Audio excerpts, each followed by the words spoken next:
سارے مسلک جو بھی اختیار کیے جاتے ہیں ان کی بنیاد قرآن و سنت ہوتی ہے، لیکن اس کی بنیاد پر یہ کہنا کہ تم اور میں اور ہوں، یہ وہ چیز ہے جو کہ فرقہ واریت کو تقویت دینے والا مسئلہ ہے، امت میں انتشار پیدا کرنے والا مسئلہ ہے۔ قُلْ أَأَنْتُمْ أَعْلَمُ أَمِ اللَّهُ، اے نبی ان سے پوچھے کیا تم زیادہ جانتے ہو کہ اللہ؟ وَمَنْ أَظْلَمُ مِمَّنْ كَتَمَ شَهَادَةً عِنْدَهُ مِنَ اللَّهِ، اور اس سے بڑھ کے ظالم کون ہوگا کہ جو چھپائے اس گواہی کو جو اس کے پاس ہے اللہ کی طرف سے۔ یہود کی کتابوں میں واضح طور پر یہ گواہیاں موجود تھیں کہ نبی پاک صلی اللہ علیہ وآلہ وسلم کھجوروں کی سرزمین مدینہ میں تشریف لائیں گے، اور ان کی کئی نشانیاں صرف انہی کی نہیں، ان کے صحابہ اکرام کی نشانیاں بھی تورات میں اور انجیل میں موجود تھیں، لیکن انہوں نے جان بوجھ کر ان نشانیوں کو چھپایا اور جان بوجھ کر حق کو چھپا کر لوگوں کو اللہ کے رسول کے پر ایمان لانے سے روکا۔ فرمایا اس سے بڑا ظلم اور کیا ہوگا کہ انسان کے پاس حق ہو اور انسان اس حق کو چھپائے، خود بھی گمراہ ہو اور دوسروں کو بھی گمراہ کرے، تو اس سے بڑھ کے ظالم کون ہوگا کہ جو چھپائے ان گواہیوں اس گواہی کو جو اس کے پاس اللہ کی طرف سے موجود ہے۔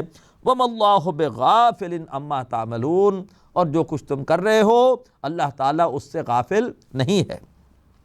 تِلْكَ أُمَّةٌ قَدْ خَلَتْ، یہ مضمون دوسری مرتبہ آ رہا ہے، اس سے پہلے آیت 134 میں آیا تھا، اب دوبارہ آ رہا ہے۔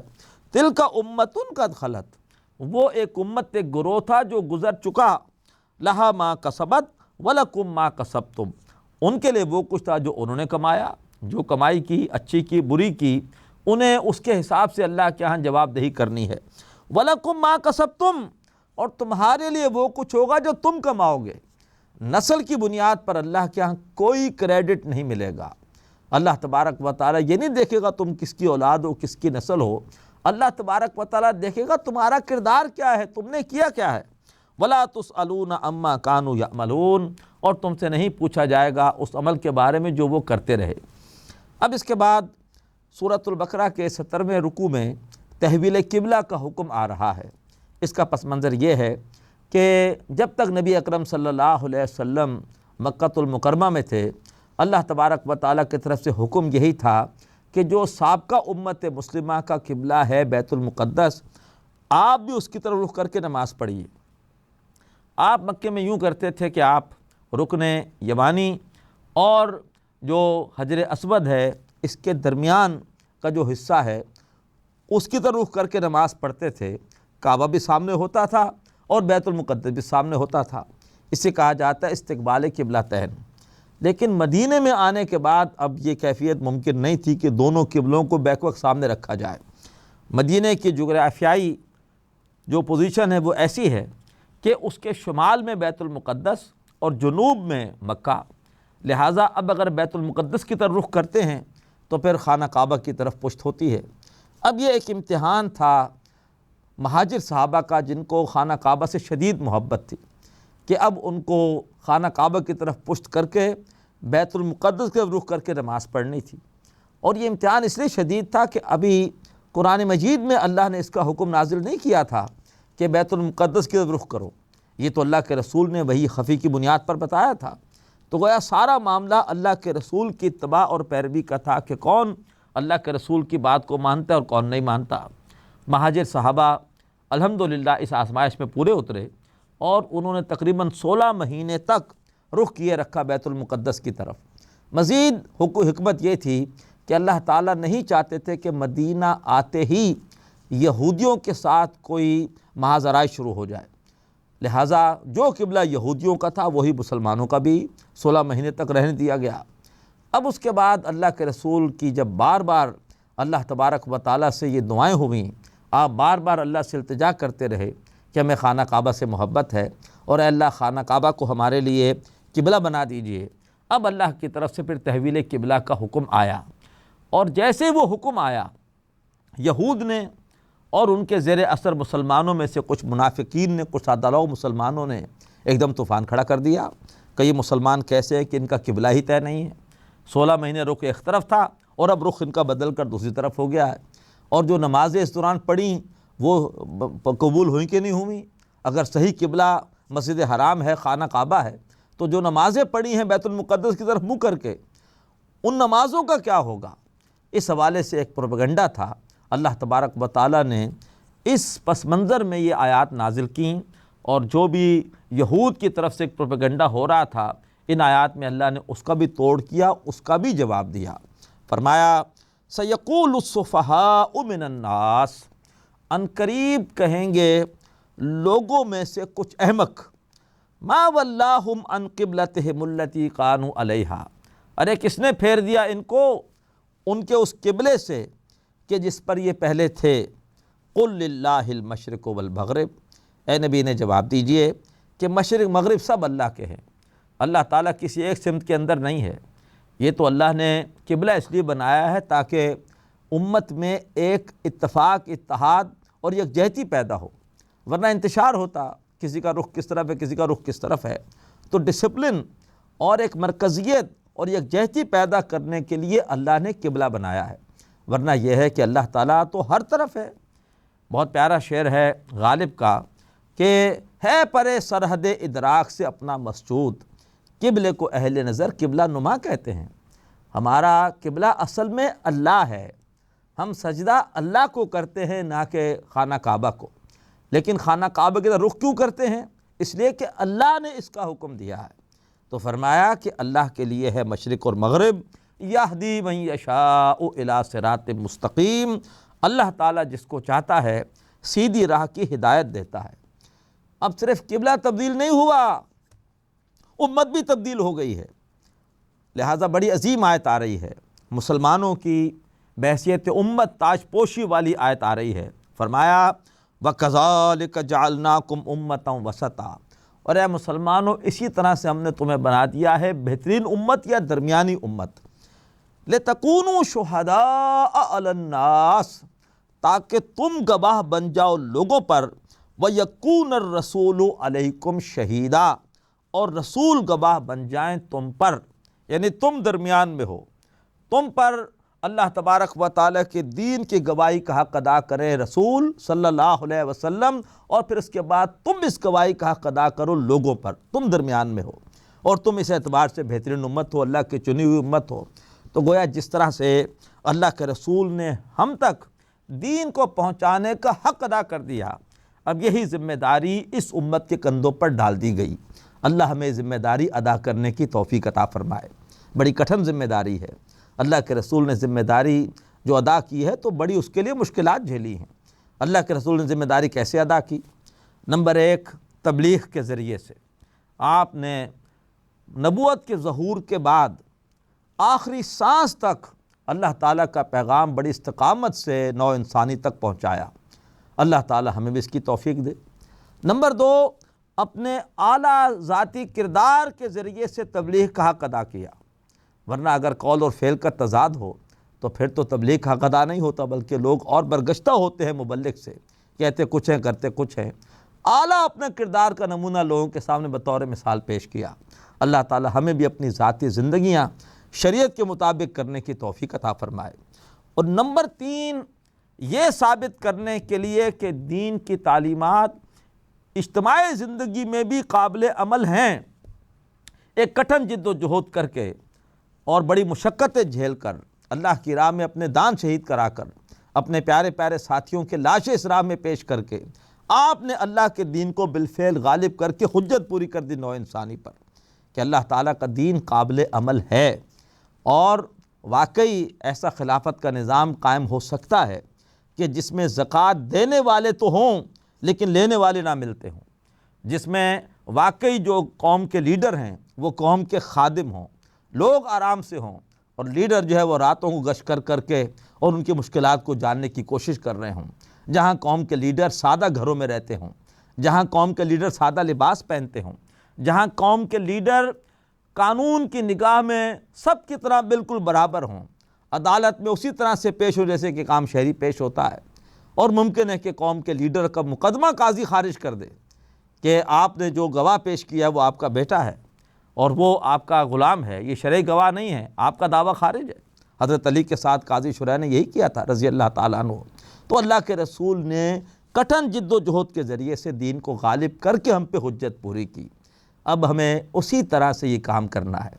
نمبر 1 دین کو سیکھنا ہے، دوسروں تک دین کی تعلیمات کو پہنچانا ہے، اپنے اعلیٰ کردار کے ذریعے سے اچھی مثال، اچھا نمونہ پیش کرنا ہے، اور دین کے غلبے کی اجتماعی جد و جہد کے ذریعے سے نوع انسانی پر ایک حجت پوری کرنی ہے۔ کٹھن ذمہ داری ہے، اللہ تبارک و تعالیٰ ہمیں اس کی توفیق عطا فرمائے۔ کیوں؟ اس لیے کہ قیامت کے دن اللہ کے رسول آ کر گواہی دیں گے کہ اللہ میں نے اس امت تک دین کو پہنچانے کا حق ادا کر دیا تھا۔ اب اللہ ہم سے پوچھے گا تم تک دین پہنچ گیا تھا؟ ہم کہیں گے پہنچ گیا تھا۔ اللہ پوچھے گا تم نے آگے پہنچایا کہ نہیں پہنچایا؟ تو جنہوں نے پہنچانے کی کوشش کی ہوگی سرخرو ہوں گے، اور جنہوں نے کوشش نہیں کی دنیا داری میں پڑ گئے، اس روز وہ رسوا ہوں گے۔ اللہ تعالی ہمیں اس روز کی رسوائی سے محفوظ فرمائے۔ وَكَذَلِكَ جَعَلْنَاكُمْ أُمَّةً وَسَطًا، اسی طرح سے ہم نے تمہیں بنا دیا ہے درمیانی امت، لِتَكُونُوا شُهَدَاءَ عَلَى النَّاسِ، تاکہ تم لوگوں پر گواہی کا حق ادا کر دو، وَيَكُونَ الرَّسُولُ عَلَيْكُمْ شَهِيدًا، اور رسول بن جائیں گواہ تم پر۔ وَمَا جَعَلْنَا الْقِبْلَةَ الَّتِي كُنْتَ عَلَيْهَا، اور اے نبی ہم نے وہ قبلہ مقرر نہیں کیا تھا جس پر آپ تھے، إِلَّا لِنَعْلَمَ، مگر اس لیے مقرر کیا تھا تاکہ ہم ظاہر کر دیں۔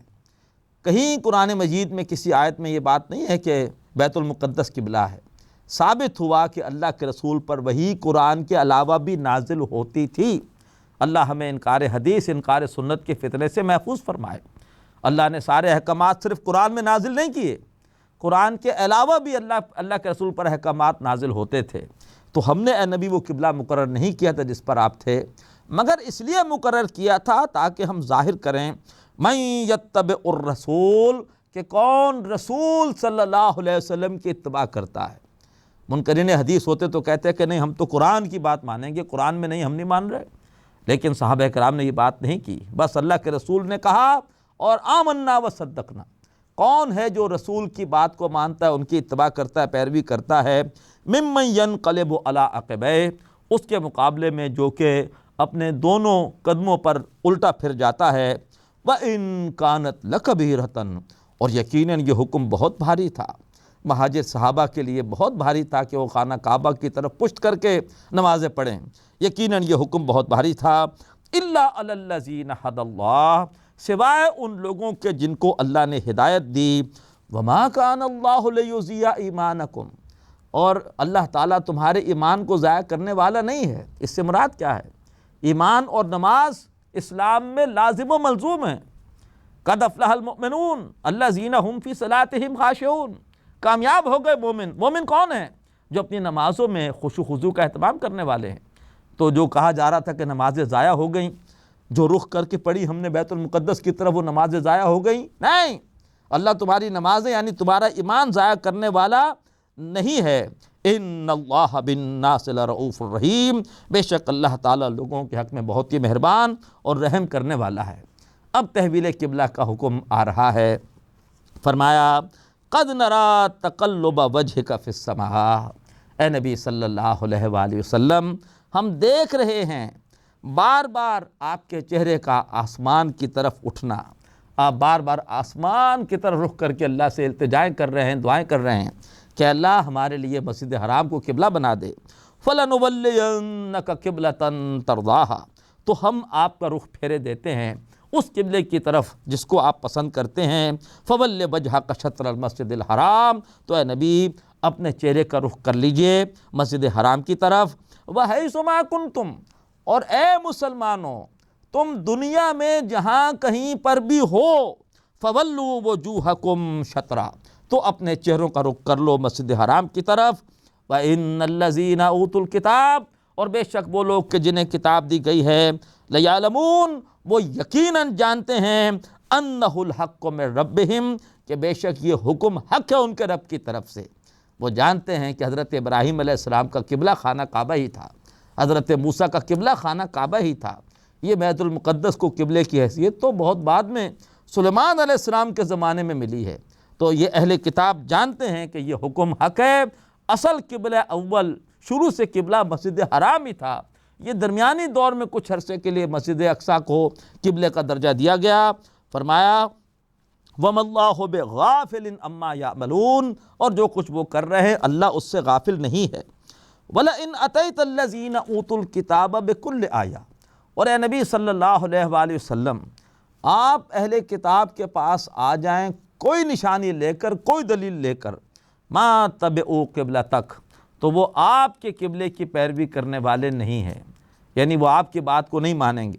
وَمَا أَنْتَ بِتَابِعٍ قِبْلَتَهُمْ، اے نبی آپ ان کے قبلے کی پیروی کرنے والے نہیں ہیں۔ وَمَا بَعْضُهُمْ بِتَابِعٍ قِبْلَةَ بَعْضٍ، اور نہ ان میں سے بعض کے قبلے کی پیروی کرتے ہیں، یعنی عیسائیوں کے نزدیک بیت المقدس کا شرقی حصہ وہ زیادہ اہم ہے، اس لیے کہ حضرت عیسیٰ علیہ السلام اسی حصے میں پیدا ہوئے تھے، اور یہودیوں کے نزدیک بیت المقدس کا غربی حصہ زیادہ اہم ہے۔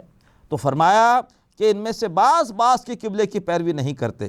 وَلَئِنِ اتَّبَعْتَ أَهْوَاءَهُمْ، اور بالفرض نازک مقام ہے، بظاہر خطاب اللہ کے رسول سے، لیکن حقیقت میں خطاب کا رخ ہے ان بدبختوں کی طرف جو تحویل قبلہ کے حکم کے حوالے سے منفی پروپیگنڈا کر کے اللہ کے رسول کو اذیت دے رہے تھے، لہٰذا اصل خطاب کی سختی ان بدبختوں کی طرف ہے۔ بظاہر خطاب اللہ کے رسول سے ہے، ان بدبختوں سے تو اللہ کو ایسی نفرت ہے کہ اللہ ان سے بات ہی نہیں کر رہے، اپنے نبی سے بات کر رہے ہیں، لیکن ڈانٹ کا رخ انہی بدبختوں کی طرف ہے۔ وَلَئِنِ اتَّبَعْتَ أَهْوَاءَهُمْ، اور اگر بالفرض اے نبی آپ نے ان کی خواہشات کی پیروی کی، مِن بَعْدِ مَا جَاءَكَ مِنَ الْعِلْمِ، اس کے بعد کہ آپ کے پاس اصل علم آ چکا ہے، علم حقیقت آ چکا ہے، إِنَّكَ إِذًا لَمِنَ الظَّالِمِينَ، تو بے شک پھر آپ بھی ہو جائیں گے ناانصافوں میں سے۔ الَّذِينَ آتَيْنَاهُمُ الْكِتَابَ، وہ لوگ کہ جن کو ہم نے کتاب دی ہے، يَعْرِفُونَهُ كَمَا يَعْرِفُونَ أَبْنَاءَهُمْ، وہ حضرت محمد کو ایسے پہچانتے ہیں جیسے اپنے سگے بیٹوں کو پہچانتے ہیں۔ وَإِنَّ فَرِيقًا مِّنْهُمْ لَيَكْتُمُونَ الْحَقَّ، اور بے شک ان میں سے ایک گروہ وہ ہے جو یقیناً چھپا رہا ہے حق کو، وَهُمْ يَعْلَمُونَ، جبکہ وہ جانتے ہیں۔ الحق من ربک، تو اے نبی حق تو ہے ہی آپ کے رب کی طرف سے، فلا تکونن من الممترین، پس ہرگز نہ ہوں شک کرنے والوں میں سے۔ وَلِكُلٍّ وِجْهَةٌ هُوَ مُوَلِّيهَا، اور ہر ایک کے لیے ایک رخ حیات ہے کہ جس کی طرف وہ رخ کیے ہوئے ہے۔ بڑی اہم بات ہے کہ ایک تو ہے قبلہ ظاہری اعتبار سے، ایک ہر شخص کا معنوی قبلہ بھی ہوتا ہے جس کی خاطر وہ محنت کرتا ہے، بھاگ دوڑ کرتا ہے۔ کسی کا قبلہ مال و دولت ہے، وہ مال و دولت کے حصول کے لیے محنت کر رہا ہے۔ کسی کا قبلہ اقتدار ہے، وہ اقتدار کے حصول کے لیے حلال و حرام کی تمیز ختم کیے بغیر لگا ہوا ہے۔ کسی کا قبلہ شہرت ہے، ناموری ہے، وہ چاہتا ہے کہ میری واہ واہ ہو جائے، میری تعریفیں ہو جائیں۔ تو فرمایا کہ ہر شخص کا کوئی نہ کوئی ایک معنوی قبلہ بھی ہے جس کی طرف اس کی زندگی کا رخ ہے، اس کی محنتیں اس کے لیے ہو رہی ہیں۔ فرمایا وَلِكُلٍّ وِجْهَةٌ هُوَ مُوَلِّيهَا، ہر ایک کے لیے ایک رخ حیات ہے جس کی طرف وہ رخ کر رہا ہے۔ تمہیں کیا کرنا چاہیے؟ فَاسْتَبِقُوا الْخَيْرَاتِ، پس تم سبقت کرو، ایک دوسرے سے آگے نکلو، نیکیوں میں، نیکی کے اعتبار سے ایک دوسرے سے آگے بڑھو۔ تمہارا اصل مقابلے کا میدان نیکیاں ہیں۔ دنیا میں اپنے سے کم تر لوگوں کو دیکھو جن کے روزگار اور جن کے مالی وسائل تم سے کم ہیں، دین کے اعتبار سے آگے والوں کو دیکھو اور ان جیسا بننے کی کوشش کرو۔ اس حوالے سے ایک مرتبہ خطاب میں نے کیا تھا، مقابلے کا اصل میدان 10 مقامات ہیں قرآن مجید میں کہ جہاں پہ اللہ نے بتایا کہ مقابلے کا اصل میدان یہ دنیا کی عارضی اور دنیا کی یہ گھٹیا قسم کی جو چیزیں ہیں وہ نہیں ہے کہ تم اس کے لیے مقابلہ کر رہے ہو کہ بس میرے پاس بھی ویسی گاڑی ہو، میرا بھی ویسا گھر ہو اور میں بھی فلاں ڈگری حاصل کر لوں۔ اصل مقابلے کا میدان ہے جنت کا حصول، اصل مقابلے کا میدان ہے آخرت میں اللہ کی رضا، خوشنودی اور بخشش کا حصول۔ فرمایا فاستبقوا الخیرات، پس تم نیکیوں کے اعتبار سے ایک دوسرے سے آگے نکلو۔ اینما تکونوا یأت بکم اللہ جمیعا، تم جہاں کہیں پر بھی ہوگے اللہ تبارک و تعالیٰ تم سب کے سب کو لے آئے گا۔ تم سب نے بالآخر اللہ کے حضور حاضر ہونا ہے، اور وہاں پر کامیاب وہی ہوگا جس نے اللہ تبارک و تعالیٰ کی رضا اور خوشنودی کے لیے زیادہ نیکیاں کی ہیں۔ عقل مند وہ ہے جو آخرت کی تیاری کر رہا ہے، آخرت میں اللہ کے سامنے حاضری کی تیاری کر رہا ہے۔ ان اللہ علی کل شیء قدیر، بے شک اللہ تعالیٰ ہر چیز پہ قدرت رکھنے والا ہے۔ بارک اللہ لی ولکم فی القرآن العظیم ونفعنی وإیاکم بالآیات والذکر الحکیم۔ هذا القرآن يوحدنا لطريق الخير يوجهنا هذا بلاغ للناس یہ قرآن لوگوں کے لیے اللہ کا پیغام ہے۔ هذا القرآن يوحدنا لطريق الخير يوجهنا الله تعالى أنزله ورسول الله معلم نحمدہ ونصلی علی رسولہ الکریم، اما بعد فاعوذ باللہ من الشیطان الرجیم، بسم اللہ الرحمن الرحیم۔ ومن حیث خرجت فول وجہک شطر المسجد الحرام وإنہ للحق من ربک وما اللہ بغافل عما تعملون، صدق اللہ العظیم۔ محترم حضرات اور معزز خواتین، تحویل قبلہ کا حکم تکرار کے ساتھ اللہ تبارک و تعالی سورہ بقرہ کے 70ویں 18ویں رکوع میں دے رہے ہیں، تاکہ جو پروپیگنڈا اس حکم کے حوالے سے یہود کی طرف سے ہو رہا تھا اس کی زوردار نفی ہو۔ فرمایا وَمِنْ حَيْثُ خَرَجْتَ، اور اے نبی صلی اللہ علیہ وآلہ وسلم آپ جہاں کہیں پر بھی نکلیں، یعنی جہاں کہیں پر بھی جائیں، فَوَلِّ وَجْهَكَ شَطْرَ الْمَسْجِدِ الْحَرَامِ، تو اپنے چہرے کو پھیر لیجئے نماز کے دوران مسجد حرام کی طرف۔ وَإِنَّهُ لَلْحَقُّ مِن رَبِّكَ، اور بے شک یہ حکم حق ہے آپ کے رب کی طرف سے۔ وَمَا اللَّهُ بِغَافِلٍ عَمَّا تَعْمَلُونَ، اور جو کچھ تم لوگ کر رہے ہو اللہ تبارک و تعالیٰ اس سے غافل نہیں ہے۔ وَمِنْ حَيْثُ خَرَجْتَ، اے نبی صلی اللہ علیہ وسلم آپ جہاں کہیں پر بھی نکلیں، فَوَلِّ وَجْهَكَ شَطْرَ الْمَسْجِدِ الْحَرَامِ، تو اپنے چہرے کے رخ کو پھیر لیجئے مسجد حرام کی طرف۔ وَحَيْثُ مَا كُنْتُمْ، اور اے مسلمانوں تم دنیا میں جہاں کہیں پر بھی ہو، فَوَلُّوا وُجُوهَكُمْ شَطْرَهُ، تو اپنے چہروں کو پھیر لو مسجد حرام کی طرف۔ لِأَلَّا يَكُونَ لِلنَّاسِ عَلَيْكُمْ حُجَّةٌ، تاکہ نہ رہے لوگوں کے پاس تمہارے خلاف کوئی حجت۔ یہ لوگ یہ جانتے ہیں، یہ اہل کتاب جانتے ہیں کہ اصل قبلہ جسے آدم علیہ السلام نے بنایا تھا، جسے ابراہیم علیہ السلام نے دوبارہ تعمیر کیا تھا، اور جو حضرت موسیٰ علیہ السلام کا قبلہ تھا وہ خانہ کعبہ ہی ہے۔ تو اگر تم نے خانہ کعبہ کو مسجد حرام کو قبلہ نہ بنایا تو کل یہ تم پہ اعتراض کر دیں گے، ہماری کتابیں بتا رہی ہیں کہ اصل قبلہ تو وہ ہے، اور یہ مسلمان کدھر رخ کر رہے ہیں۔ تو فرمایا تاکہ لوگوں کے پاس تمہارے خلاف کوئی دلیل نہ رہے، إِلَّا الَّذِينَ ظَلَمُوا مِنْهُمْ، سوائے ان میں سے وہ لوگ کہ جو ظلم کریں، جو دھاندلی پر ہٹ دھرمی پر اتر آئیں۔ فَلَا تَخْشَوْهُمْ، بس ان سے مت ڈرو، وَاخْشَوْنِي، اور مجھ سے ڈرو، وَلِأُتِمَّ نِعْمَتِي عَلَيْكُمْ، تاکہ میں تم پر اپنی نعمت کو پورا کر دوں۔ جو مجھ سے ڈرے گا میں اسے اپنی نعمتوں سے نوازوں گا۔ وَلَعَلَّكُمْ تَهْتَدُونَ، اور تاکہ تم ہدایت پا جاؤ۔ سب سے بڑی نعمت ہدایت کی نعمت ہے۔ اگر ہدایت کی نعمت ہے تو ہر نعمت نعمت ہے، ہدایت نہ ہو تو پھر دنیا کی کوئی نعمت حقیقت میں نعمت نہیں ہے۔ مثال کے طور پر زندگی ایک نعمت ہے، اگر ہدایت ہوگی انسان اس زندگی کو نیکیوں میں لگائے گا، زیادہ زیادہ نیکیاں کر کے اپنی آخرت کے لیے توشہ بنائے گا۔ ہدایت نہیں ہے تو جتنی لمبی زندگی ہوگی اتنی زیادہ نافرمانیاں ہوں گی، اور یہ لمبی زندگی اس کا حساب کتاب انسان کے لیے مشکل ہو جائے گا۔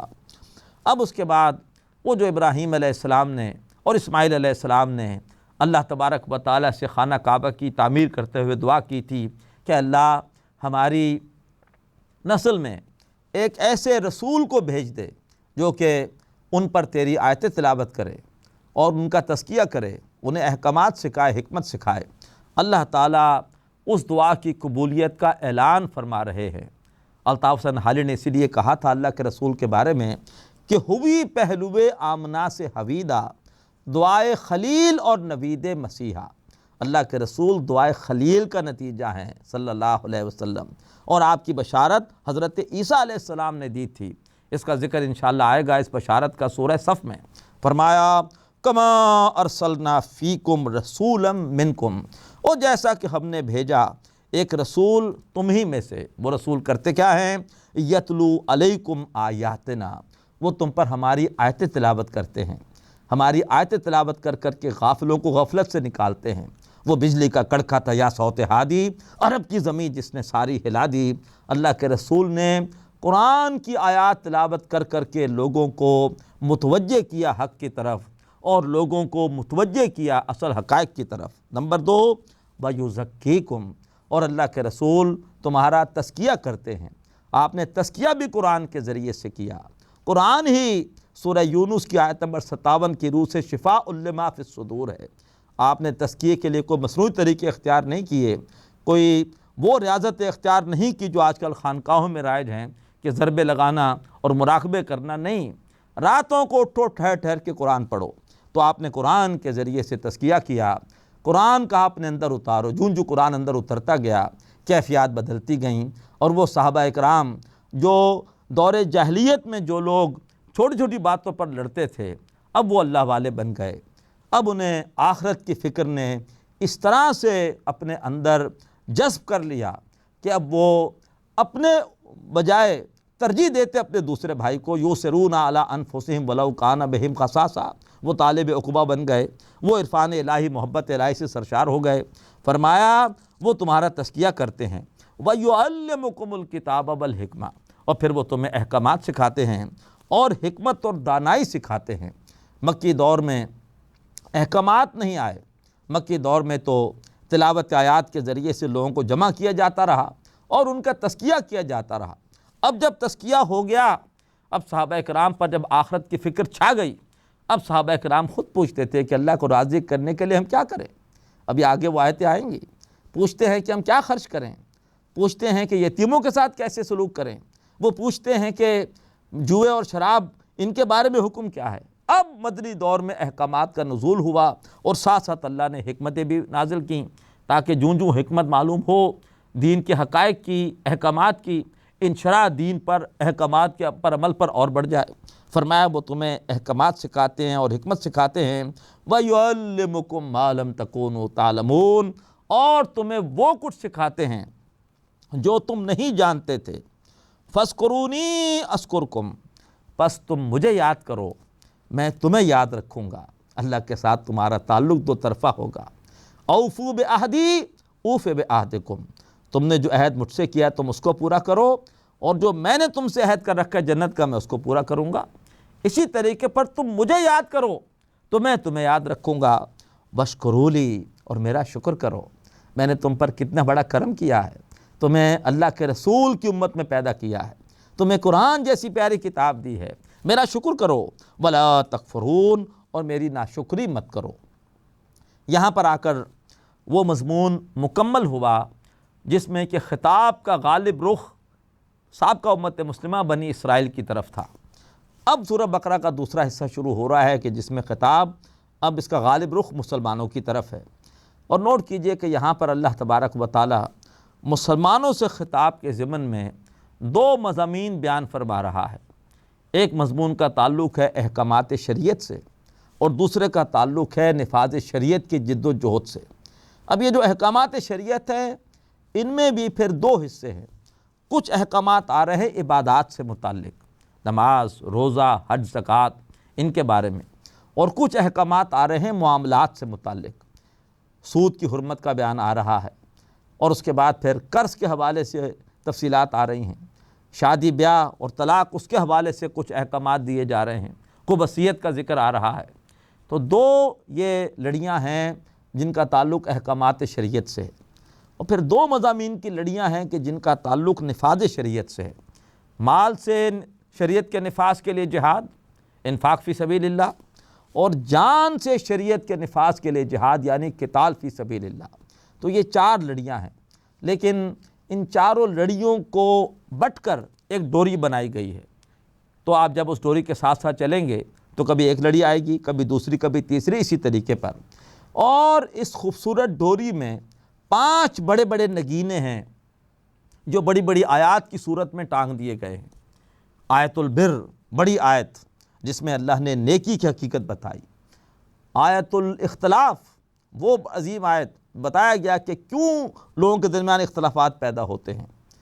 آیت الکرسی، وہ آیت کے جس میں بتایا گیا کہ اللہ تبارک و تعالیٰ کی صفات، اس کی کیا کیفیت ہے، تمام آیتوں کی سردار۔ آیت دین، وہ آیت کہ جس میں اللہ نے قرآن پاک کی طویل ترین آیت جس میں کہ قرض کے لین دین کے بارے میں ہدایات ہیں، آیت الآیات، ایک ہی آیت میں اللہ کی کئی نشانیوں کا بیان۔ تو یہ 5 بڑی بڑی آیتیں انشاءاللہ اس حصے میں ہمارے سامنے آئیں گی۔ آغاز ہوتا ہے خطاب کا مسلمانوں سے، یا ایھا الذین آمنوا استعینوا بالصبر والصلاۃ، اے لوگو جو ایمان لائے ہو، مدد حاصل کرو استقامت سے، صبر سے اور نماز سے۔ ان اللہ مع الصابرین، بے شک اللہ تعالیٰ صبر کرنے والوں کے ساتھ ہے۔ یہ نہ سمجھنا کہ مدینے آنے کے بعد اب تمہیں یہاں پر چین اور سکون مل جائے گا۔ مکے میں تو کفار کی اکثریت تھی، ظلم و ستم کرتے تھے، تم شاید سمجھو کہ مدینے میں آنے کے بعد یہاں تو اکثریت مسلمانوں کی ہے، لہٰذا یہاں پر اب ہم آرام کی نیند سوئیں گے۔ نہیں، ابھی مزید امتحانات کا سلسلہ شروع ہوگا، ستاروں سے آگے جہاں اور بھی ہیں، ابھی عشق امتحان اور بھی ہیں، ابھی امتحان کی نئی نئی صورتیں آنی ہیں۔ اللہ نے بڑی کٹھن آزمائش تمہارے اوپر ڈال دی ہے، لوگوں تک اللہ تبارک و تعالیٰ کے دین کی گواہی دینے کا حق ادا کرنا، اس کے لیے تمہیں بڑی قربانیاں دینی پڑیں گی۔ لہٰذا اس کے لیے کیا کرو، مدد مانگو اللہ سے، اور مدد کے حصول کے ذرائع 2 ہیں۔ ایک ہے استقامت، تم اگر ڈٹ جاؤ گے اللہ کی راہ میں تو پھر اللہ تبارک و تعالیٰ کی مدد آ جائے گی۔ کچھ عرصے اللہ تمہیں آزمائے گا، دیکھے گا یہ ڈٹتے ہیں کہ نہیں، اگر تم ڈٹ گئے تو پھر اللہ کی مدد شامل حال ہوگی۔ اور مزید یہ ہے کہ اللہ سے لو لگاؤ، راتوں کو اٹھو، اللہ کی بارگاہ میں کھڑے ہو، اللہ سے دعائیں کرو، اللہ تعالیٰ ضرور تمہاری مدد فرمائے گا۔ استعینوا بالصبر والصلاۃ، مدد حاصل کرو صبر سے اور نماز سے۔ ان اللہ مع الصابرین، بے شک اللہ تبارک و تعالیٰ صبر کرنے والوں کے، ڈٹ جانے والوں کے ساتھ ہے۔ وَلَا تَقُولُوا لِمَنْ يُقْتَلُ فِي سَبِيلِ اللَّهِ أَمْوَاتٌ، اور نہ کہنا ان کو جو اللہ کی راہ میں قتل کر دیے جائیں کہ وہ مردہ ہیں۔ اب تم پر جنگ فرض کر دی جائے گی اور تمہیں اللہ کی راہ میں جانوں کے نذرانے پیش کرنے پڑیں گے۔ اب ایک نیا امتحان شروع ہو جائے گا، تمہیں میدان جنگ میں جا کر نقد جان ہتھیلی پر رکھ کر میدان میں آنا پڑے گا، اپنی گردنیں کٹوانی پڑیں گی۔ اور فرمایا کہ جو لوگ اللہ کی راہ میں مارے جائیں، یہ نہ سمجھنا کہ وہ مردے ہیں، یہ نہ کہنا وہ مر چکے ہیں، بل احیاء، بلکہ وہ زندہ ہیں، ولکن لا تشعرون، لیکن تمہیں اس کی سمجھ نہیں ہے، تمہیں اس کا شعور نہیں ہے۔ سورہ آل عمران میں مضمون آئے گا کہ زندہ ہیں اور اپنے رب کے پاس رزق پا رہے ہیں۔ حدیث میں بڑی پیاری حدیث آتی ہے کہ جنت میں اللہ شہداء کو پرندوں کے سے جسم عطا فرماتا ہے، وہ جنت میں اڑتے پھرتے ہیں اور ان کے گھر بڑی خوبصورت قندیلوں کی طرح ہوتے ہیں۔ اللہ تعالیٰ پوچھتا ہے ان سے کہ بھئی تمہاری اور کوئی خواہش ہے؟ وہ کہتے ہیں کوئی نہیں۔ اللہ پوچھتا ہے اور کوئی خواہش ہے؟ وہ کہتے ہیں نہیں۔ اللہ جب پوچھتا رہتا ہے تو کہتے ہیں کہ اللہ تو پوچھتا ہی رہے گا، کیوں نہ بتا دیں۔ وہ کہتے ہیں اللہ ایک خواہش ہے۔ اللہ پوچھے گا وہ کیا؟ کہا کہ ہمیں دنیا میں دوبارہ بھیج دے تاکہ ہم پھر تیری راہ میں گردن کٹوائیں۔ اللہ تعالیٰ فرمائے گا کہ نہیں، یہ میری سنت نہیں ہے، میں دنیا میں ہر ایک کو ایک ہی دفعہ بھیجتا ہوں۔ اللہ تعالیٰ مجھے اور آپ کو بھی شہادت کی موت نصیب فرمائے۔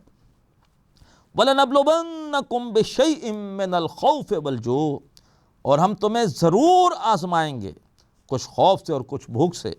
وَنَقْصٍ مِّنَ الْأَمْوَالِ وَالْأَنفُسِ وَالثَّمَرَاتِ، اور مالوں اور جانوں اور میووں کے نقصان سے۔ جو بھی اس راہ میں آئے گا وہ سمجھ لے کہ یہ راہ یہ کوئی چھاؤں نہیں ہے، یہ بڑی تپتی راہیں ہیں، یہاں پر تو بڑی آزمائشیں ہوں گی۔ صحیح اسلام پر عمل ہو اور دین کے غلبے کے لیے جد و جہد ہو تو پھر دنیا قربان کرنی پڑے گی، اور دین کے غلبے کی راہ میں وہ تمام مشکلات آئیں گی جو صحابہ کرام کو آئیں۔ مال بھی لگانا پڑے گا، جانیں بھی دینی پڑیں گی، پھلوں کا نقصان ہوگا۔ کھجور کا پھل تیار ہے، کچھ عرصے میں اترنے والا ہے، اگر اس کا انتظار کرتے ہیں تو خطرہ ہے کہ روم کا بادشاہ مسلمانوں کی ریاست میں گھس آئے گا، حملہ کر دے گا۔ لہٰذا اس سے پہلے کہ وہ داخل ہو، آگے جا کر اس کا رستہ روکنا ہے۔ لہٰذا کھجور کی پوری فصل لگی ہوئی ہے، پیچھے اس کے خراب ہونے کا ڈر ہے، لیکن حکم یہ ہے کہ اللہ کی راہ میں نکلو۔ اور 30,000 صحابہ اکرام غزوہ تبوک میں اللہ کے رسول کے ساتھ نکل گئے، نقصان ہوا، کھجور کی فصل نہیں اتار سکے، پیچھے عورتیں تھیں وہ تو اتار نہیں سکتی تھیں۔ فرمایا کہ اللہ تعالیٰ ہم تمہیں ضرور آزمائیں گے کچھ خوف سے، بھوک سے، مالوں، جانوں اور پھلوں کے نقصان سے۔ وبشر الصابرین، اے نبی صلی اللہ علیہ وآلہ وسلم خوشخبری سنائیے ڈٹ جانے والوں کو۔ الذین اذا اصابتہم مصیبہ، یہ وہ لوگ ہیں کہ جب ان پر کوئی مصیبت آتی ہے، قالو، تو یہ کہتے ہیں انا للہ و انا الیہ راجعون، بے شک ہم پورے کے پورے اللہ کے ہیں، ہم ہیں ہی اللہ کے، جو اللہ ہمارے ساتھ کرے اللہ کا پورا حق ہے، ہم اللہ کے ہر فیصلے پر راضی ہیں، وَإِنَّا إِلَيْهِ رَاجِعُونَ، اور ہم اسی کی طرف لوٹ کر جانے والے ہیں۔ یہاں کی ہر تکلیف وقتی ہے، عارضی ہے، ہم نے ہمیشہ یہاں پر نہیں رہنا، ہم نے خود اللہ کی طرف لوٹ کر جانا ہے۔ اولئک علیہم صلوات من ربہم ورحمہ، یہ وہ لوگ ہیں کہ ان پر عنایات ہیں ان کے رب کی طرف سے اور رحمت ہے۔ وَأُولَئِکَ هُمُ الْمُهْتَدُونَ، اور یہی لوگ ہدایت یافتہ ہیں۔ ان صفا والمروہ من شعائر اللہ، بے شک صفا اور مروہ یہ دونوں پہاڑیاں اللہ تبارک و تعالیٰ کے شعائر میں سے ہیں، اللہ تبارک و تعالیٰ کی معرفت حاصل کرنے کا ایک ذریعہ ہیں۔ شعیرہ کہتے ہیں اس شے کو جس کو دیکھ کر اللہ تبارک و تعالیٰ کی معرفت کا شعور پیدا ہو۔ تو بہت ساری ایسی نعمتیں ہیں جو شاعر اللہ میں سے ہیں، خانہ کعبہ بھی ہے، خانہ کعبہ کی طرف لے جائے جانے والے قربانی کے جانور بھی ہیں، حجاج بھی ہیں جو عمرہ کرنے والے بھی ہیں جو اللہ کی رضا کے لیے خاص لباس پہنا ہوا احرام کا جا رہے ہوتے ہیں حرم کی طرف۔ کس لیے جا رہے ہیں؟ اپنا پیسہ کیوں لگایا ہے؟ اپنا وقت کیوں قربان کیا؟ اللہ کی رضا کے لیے۔ اسی طریقے پر صفا مروہ یہ دونوں پہاڑیاں بھی اللہ تبارک و تعالیٰ کی معرفت حاصل کرنے کا ذریعہ ہیں۔ ان کو دیکھ کر حضرت ابراہیم علیہ السلام کی زوجہ حضرت ہاجرہ کی وہ بے چینی ایک دم سامنے آتی ہے۔ ابراہیم علیہ السلام نے اللہ کے حکم سے اپنی بیوی حضرت ہاجرہ سلام علیہا کو اور اپنے شیرخوار بچے حضرت اسماعیل علیہ السلام کو خانہ کعبہ کے پاس ایک ایسی سرزمین میں چھوڑا جو وادن غیر ذی زرع تھی، بنجر زمین، جہاں پر نہ پانی تھا نہ گھاس کا ایک تنکا اگتا تھا، کوئی وہاں پر زندہ رہنے کا امکان نہیں تھا، لیکن اللہ کا حکم تھا، اللہ کی خوشنودی کے لیے چھوڑ دیا۔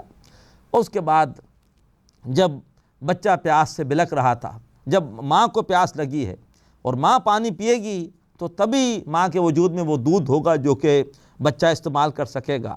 تو جب پانی کی ضرورت ماں کو ہوئی ہے اور بچہ بلک رہا تھا دودھ کے لیے، تو پانی کے تلاش میں کبھی صفا پہاڑی پر چڑھتی ہیں، کبھی بھاگ کر مروہ پہاڑی پر چڑھتی ہیں۔ یہ جو انہوں نے 7 چکر لگائے صفا اور مروہ کے درمیان، اللہ تبارک و تعالیٰ کو اپنی اس بندی کی یہ بے چینی اور قربانی اتنی پسند آئی کہ اللہ نے اس کو ایک مستقل رکن بنا دیا، حج کا بھی اور عمرے کا بھی، جس کو ہم صحیح کہتے ہیں۔ صفا مروہ کے درمیان 7 چکر لگائے جاتے ہیں۔ اب جب مسلمان حج یا عمرہ کرنے کے لیے جاتے تھے مکہ، تو وہ دیکھتے تھے کہ ان پہاڑیوں کے اوپر بتوں کی مورتیاں رکھی ہوئی ہیں مشرکین نے۔ تو مسلمان سمجھتے تھے کہ ایسا تو نہیں کہ یہ جو صفا مروہ کے درمیان صحیح ہوتی ہے، طواف ہوتا ہے، اس میں کوئی ان بتوں کا تقدس بھی شامل ہو۔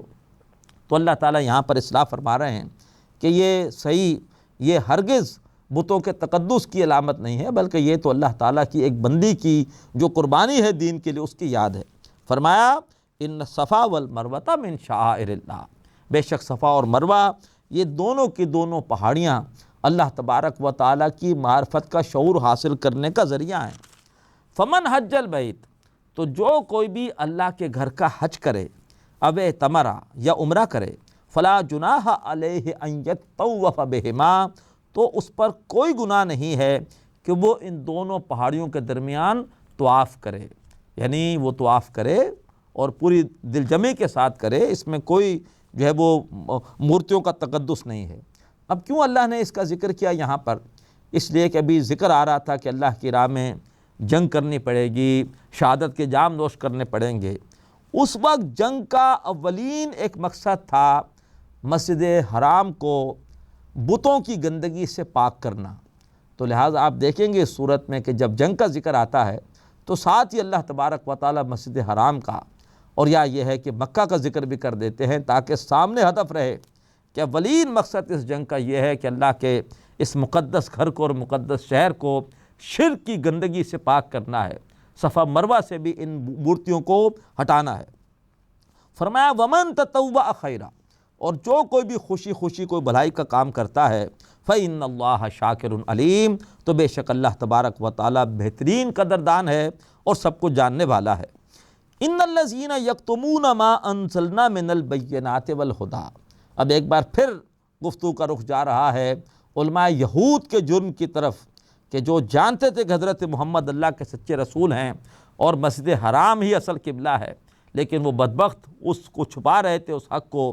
فرمایا ان الذین یکتمون ما انزلنا من البینات والہدیٰ، بے شک وہ لوگ جو چھپاتے ہیں اس کو جو ہم نے نازل کیا ہے واضح تعلیمات اور احکامات اور ہدایت میں سے، من بعد ما بیناہ للناس فی الکتاب، اس کے بعد کہ ہم نے اسے واضح کر دیا ہے لوگوں کے لیے کتاب میں، اولئک یلعنہم اللہ، یہ وہ لوگ ہیں کہ جن پر اللہ لعنت کرتا ہے، وَيَلْعَنُهُمُ اللَّاعِنُونَ، اور ان پر لعنت کرتے ہیں لعنت کرنے والے۔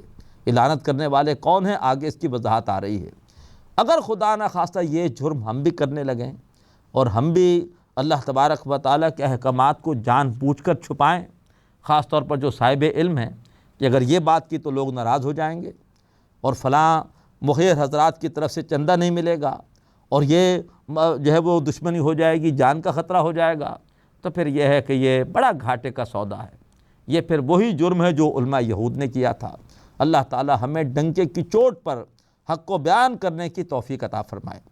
فرمایا الا الذین تابوا، سوائے ان کے جو اس روش سے توبہ کر لیں، کتمان حق کی روش سے، حق کو چھپانے کی روش سے، واصلحوا، اور اپنے رویے کی اصلاح کریں، وبینوا، اور حق کو بیان کریں، فاولئک اتوب علیہم، تو یہ وہ لوگ ہیں جن پر میں نظر کرم کرتا ہوں، وَأَنَا التَّوَّابُ الرَّحِيمُ، اور بے شک میں تو نظر کرم کرنے والا اور رحم کرنے والا ہوں۔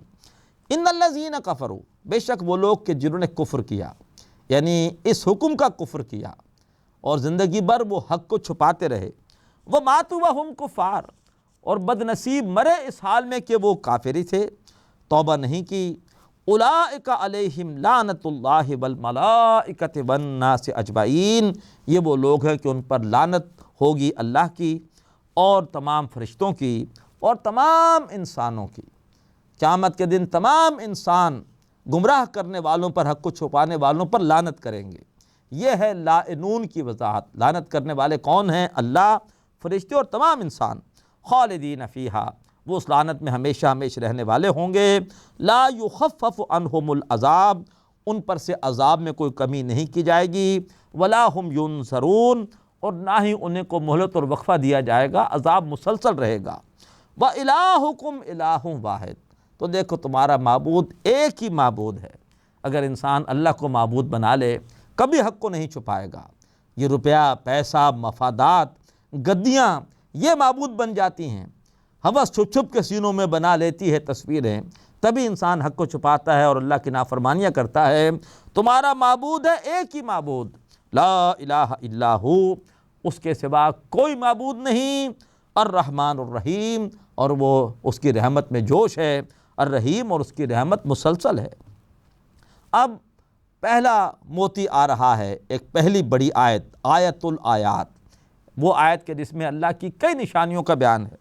فرمایا ان فی خلق السماوات والارض، بے شک آسمانوں اور زمین کی بناوٹ اور تخلیق میں، واختلاف اللیل والنہار، اور رات اور دن کے ایک دوسرے کے پیچھے آنے میں، رات اور دن کے اس گردش کے نظام میں، والفلک التی تجری فی البحر، اور ان کشتیوں میں جو کہ چلتی ہیں سمندر میں، بما ینفع الناس، اس مال و اسباب کے ساتھ جو کہ لوگوں کو فائدہ دیتا ہے، وما انزل اللہ من السماء من ماء، اور وہ جو اللہ نے آسمان سے اتارا ہے پانی، فاحیا بہ الارض بعد موتہا، اور پھر اس پانی کے ذریعے سے اللہ نے زندہ کیا زمین کو اس کی موت کے بعد۔ زمین مردہ تھی، بارش برسی اور زمین سے کیسا کیسا سبزہ اور کیسی کیسی نعمتیں نکل آئیں، گویا زمین زندہ ہو گئی۔ وبث فیہا من کل دابہ، اور وہ جو اللہ نے زمین میں ہر طرح کے جاندار پھیلا دیے، وتصریف الریاح، اور ہواؤں کے بدلنے میں، والسحاب المسخر بین السماء والارض، اور ان بادلوں میں جو آسمان اور زمین کے درمیان معلق ہیں، بڑے بڑے وزنی بادل ہیں جن سے کروڑوں گیلن پانی جو ہے وہ بارش کی صورت میں نازل ہوتا ہے، یہ بڑے بڑے بادل تیر رہے ہیں آسمانوں اور زمین کے درمیان۔ فرمایا لآیات لقوم یعقلون، یقیناً اس میں غور و فکر کرنے والوں کے لیے نشانیاں ہیں، ان کو دیکھ کر اللہ کی معرفت حاصل ہوتی ہے۔ حق میری دسترس سے باہر ہے، حق کے آثار دیکھتا ہوں میں۔ اتنی بڑی کائنات خود نہیں بن سکتی، کس نے بنائی ہے؟ اور اتنی بڑی منظم کائنات کا یہ نظام خود نہیں چل سکتا، کوئی ہے جو نظام ہستی چلا رہا ہے۔ اور یہ ساری کی ساری نعمتیں کس کے لیے ہیں؟ ہمارے لیے ہیں، ان سے ہمیں فائدہ پہنچ رہا ہے۔ تو ان آیات پر غور و فکر کر کے اللہ کی معرفت بھی حاصل ہوتی ہے، اور اللہ تبارک و تعالیٰ کے لیے شکر کے جذبات بھی پیدا ہوتے ہیں۔ اللہ تبارک و تعالیٰ ہمیں اپنی ان آیات سے استفادہ کرنے کی توفیق عطا فرمائے۔ وَمِنَ النَّاسِ مَن يَتَّخِذُ مِن دُونِ اللَّهِ أَندَادًا، اور لوگوں میں سے وہ بھی ہیں جنہوں نے اللہ کے ساتھ کو دوسرے شریک ٹھہرا دیے۔ يُحِبُّونَهُمْ كَحُبِّ اللَّهِ، ارے ان سے ایسی محبت کرتے ہیں جیسی محبت اللہ سے کرنی چاہیے۔ وَالَّذِينَ آمَنُوا أَشَدُّ حُبًّا لِلَّهِ، اور وہ لوگ جو کہ ایمان لائے وہ اللہ تعالیٰ سے محبت کے اعتبار سے انتہائی پکے ہوتے ہیں۔ اللہ تعالیٰ ہمیں اپنی ذات سے ٹوٹ کر محبت کرنے کی توفیق عطا فرمائے۔ فرمایا وَلَوْ يَرَى الَّذِينَ ظَلَمُوا، اور کاش کہ دیکھیں وہ لوگ کہ جنہوں نے ظلم کیا ہے، جنہوں نے اللہ تعالیٰ کے سوا دوسرے شریک ٹھہرا کر ان سے محبتیں کی ہیں، اِذْ يَرَوْنَ الْعَذَابَ، جب کہ وہ عذاب کو دیکھیں گے، أَنَّ الْقُوَّةَ لِلَّهِ جَمِيعًا، کہ قوت کل کی کل اللہ ہی کے اختیار میں ہے، وَأَنَّ اللَّهَ شَدِيدُ الْعَذَابِ، اور یہ کہ اللہ تعالیٰ شدید عذاب دینے والا ہے۔ وہ لوگ کہ جنہوں نے اللہ کے سوا دوسرے پیشواؤں کو، لیڈروں کو، چاہے وہ سیاسی لیڈر ہوں اور چاہے وہ مذہبی پیشوا ہوں، ان کو اہمیت دی اور ان کا کہنا مان کر اللہ کے احکامات کی نافرمانی کی، اب قیامت کے دن کیا ہوگا، کیا برا حال ہوگا ان کارکنوں کا اور ان مریدوں کا۔ فرمایا استبرأ الذین اتبعوا، جب کہ اعلان بیزاری کریں گے وہ لوگ کہ جن کی پیروی کی گئی، من الذین اتبعوا، ان لوگوں سے کہ جنہوں نے پیروی کی، ورأوا العذاب، جب کہ وہ دیکھیں گے عذاب۔ لیڈر کہیں گے ہمارا ان سے کوئی تعلق نہیں ہے، پیر، دنیا دار پیر اپنے مریدوں سے جان چھڑائیں گے، دنیا دار قائدین اپنے کارکنوں سے جان چھڑائیں گے، وتقطعت بہم الاسباب، اور ان کے درمیان تمام رشتے کٹ جائیں گے۔ وقال الذین اتبعوا، اس وقت کہیں گے یہ پیچھے چلنے والے، یہ کارکن اور مرید اس وقت کہیں گے لو ان لنا کرۃ، اے کاش اگر ہمارے لیے دنیا میں دوبارہ لوٹنا ممکن ہوتا، فنتبرأ منہم، تو ہم ان لیڈروں سے ایسے ہی اعلان بیزاری کرتے، کما تبرؤوا منا، جیسے کہ آج انہوں نے ہم سے اعلان بیزاری کی ہے۔ کذالک یریہم اللہ اعمالہم حسرات علیہم، اسی طرح سے اللہ تعالیٰ ان کو دکھائے گا ان کے سارے کے سارے اعمال، ان کی ساری سرگرمیاں بطور حسرت ان پر، وما ہم بخارجین من النار، اور وہ نہ ہوں گے جہنم کی آگ سے نکلنے والے۔ اللہ تعالیٰ ہمیں دنیا دار لیڈروں کی پیروی کرنے سے محفوظ فرمائے۔ اللہ ہمیں ایسے لوگوں سے تعلق قائم کرنے کی توفیق عطا فرمائے جو ہمارا تعلق اللہ سے جوڑیں، اللہ کی کتاب سے جوڑیں۔ اقول قولی ھذا واستغفر اللہ لی ولکم ولسائر المسلمین والمسلمات۔ هذا القرآن يوحدنا لطريق الخير يوجهنا، هذا بلاغ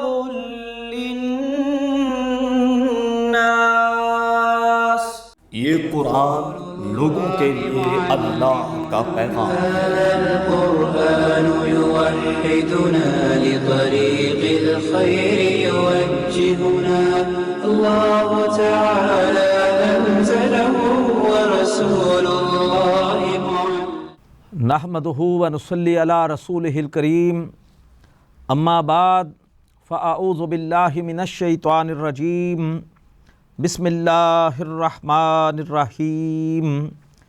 یا ایہا الناس کلوا مما فی الارض حلالا طیبا ولا تتبعوا خطوات الشیطان انہ لکم عدو مبین، صدق اللہ العظیم۔ محترم حضرات اور معزز خواتین، سورۃ البقرہ کے 21ویں رکوع میں اللہ تبارک و تعالیٰ نے ایک بہت بڑی نعمت سے بیان کا آغاز فرمایا۔ ارشاد ہوتا ہے، یا ایھا الناس، اے لوگو، کلوا مما فی الارض حلالا طیبا، حلالا طیبا، کھاؤ اس میں سے جو کچھ بھی زمین سے اگتا ہے، بشرطے کہ وہ حلال ہو اور طیب ہو۔ یہ زمین اللہ تعالیٰ کی کتنی بڑی نعمت ہے۔ ہماری تمام ضروریات، جو مادی ضروریات ہیں، اس جسم کی ضروریات ہیں، وہ سب کی سب اس زمین سے پیدا ہوتی ہیں۔ تو فرمایا کہ جو کچھ بھی نعمتیں زمین سے اگتی ہیں، پیدا ہوتی ہیں، نکلتی ہیں، انہیں کھاؤ، بشرطے کہ وہ حلال ہوں اور طیب ہوں۔ یعنی اللہ تبارک و تعالیٰ نے انہیں جائز قرار دیا ہو، انہیں حلال قرار دیا ہو۔ اور طیب سے مراد کیا ہے؟ نمبر ایک، وہ شے حلال ذرائع سے حاصل کی گئی ہو۔ نمبر دو، اگر جانور ہے تو اسے ذبح کیا گیا ہو، جھٹکے کا گوشت حرام۔ اور نمبر تین، اسے ذبح بھی کیا گیا ہو اللہ تبارک و تعالیٰ کے نام پر، اس میں کوئی شرک کی آمیزش نہ ہو۔ تو اگر یہ دو شرطیں پوری ہو جائیں کہ نمبر ایک وہ حلال ہو، اور نمبر دو اسے حرام کمائی سے یا غلط ذرائع سے حاصل نہ کیا گیا ہو، اور اسے اگر جانور ہے تو ذبح کیا گیا ہو، اور ذبح بھی اللہ کے نام پر کیا گیا ہو، کوئی اور ہستی یا کسی اور ہستی کو اللہ کے ساتھ ذبح کرتے ہوئے شریک نہ کیا گیا ہو، تو پھر وہ دونوں شرطیں پوری ہو گئیں اور ان نعمتوں سے تمام لوگ استفادہ کر سکتے ہیں۔ فرمایا وَلَا تَتَّبِعُوا خُطُوَاتِ الشَّيْطَانِ، اور شیطان کے نقش قدم کی پیروی مت کرو۔ شیطان تمہیں لے جائے گا ان چیزوں کی طرف جو حرام ہیں، اور اگر تم حلال چیز کی طرف جاؤ گے بھی تو پھر تمہیں حرام کمائی کی طرف لے جائے گا، شرک کی طرف لے جائے گا۔ شیطان کے نقش قدم کی پیروی مت کرو۔ اِنَّهُ لَكُمْ عَدُوٌّ مُّبِینٌ، بے شک وہ تمہارا کھلا دشمن ہے، چھپا ہوا دشمن نہیں ہے۔ اس نے تمہارے ساتھ اپنی دشمنی کا اظہار بڑے کھلے الفاظ میں کیا تھا جب اللہ نے حضرت آدم علیہ السلام کو فضیلت دی تھی، خلافت دی تھی، تو اس نے یہ کہا تھا کہ میں آدم علیہ السلام کی پوری ذریت کو اے اللہ تیرے رستے سے ہٹانے کی پوری کوشش کروں گا۔ انما یأمرکم بالسوء والفحشاء، بے شک شیطان وہ تمہیں ترغیب دیتا ہے، مشورہ دیتا ہے، حکم دیتا ہے برائی کا اور جنسی اعتبار سے بےہودگی کا، بے حیائی کا۔ وَأَن تَقُولُوا عَلَى اللَّهِ مَا لَا تَعْلَمُونَ، اور اس بات کا کہ تم اللہ تعالیٰ کی طرف سے وہ باتیں کہو جو تم نہیں جانتے، یعنی تم اللہ تبارک و تعالیٰ کی طرف جھوٹ منسوب کرو۔ اللہ تبارک و تعالیٰ نے بھی کچھ ہستیوں کو اپنا شریک بنا رکھا ہے، یہ شرک کی پٹی شیطان پڑھاتا ہے۔ اور یہ ہے کہ مشرکین مکہ کہتے تھے کہ اللہ نے ہمیں اس کا حکم دیا ہے، جب فحاشی کرتے ہیں، غلط کام کرتے ہیں تو کہتے ہیں کہ واللہ امرنا بہا۔ ان کا یہ قول نقل ہوا سورۃ الاعراف کے 3 رکوع میں، حالانکہ اللہ نے فرمایا کہ ان اللہ لا یامر بالفحشاء، اللہ تعالیٰ نے کبھی فحاشی کا حکم نہیں دیا۔ تو اللہ کی طرف غلط باتیں منسوب کرنا یا اللہ کے ساتھ شریک ٹھہرانا اور اس کے حوالے سے تصورات پیش کرنا، یہ کون سکھاتا ہے؟ شیطان سکھاتا ہے۔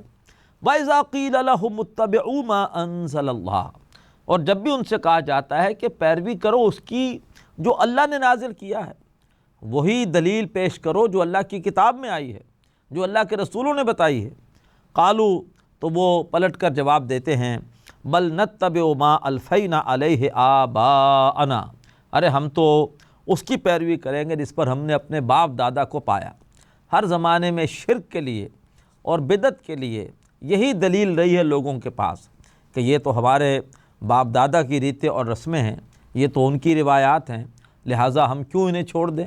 تو گویا ان کے نزدیک اصل اہمیت باپ دادا کی ریتوں اور رسم و عقائد کی ہے، اللہ کی کتاب اور اللہ کے رسول کی سنت کی نہیں ہے۔ اولو کان آباؤہم لا یعقلون شیئا، اگرچہ ان کے باپ دادا کچھ بھی سمجھ نہ رکھتے ہوں، ولا یہتدون، اور نہ وہ ہدایت یافتہ ہوں۔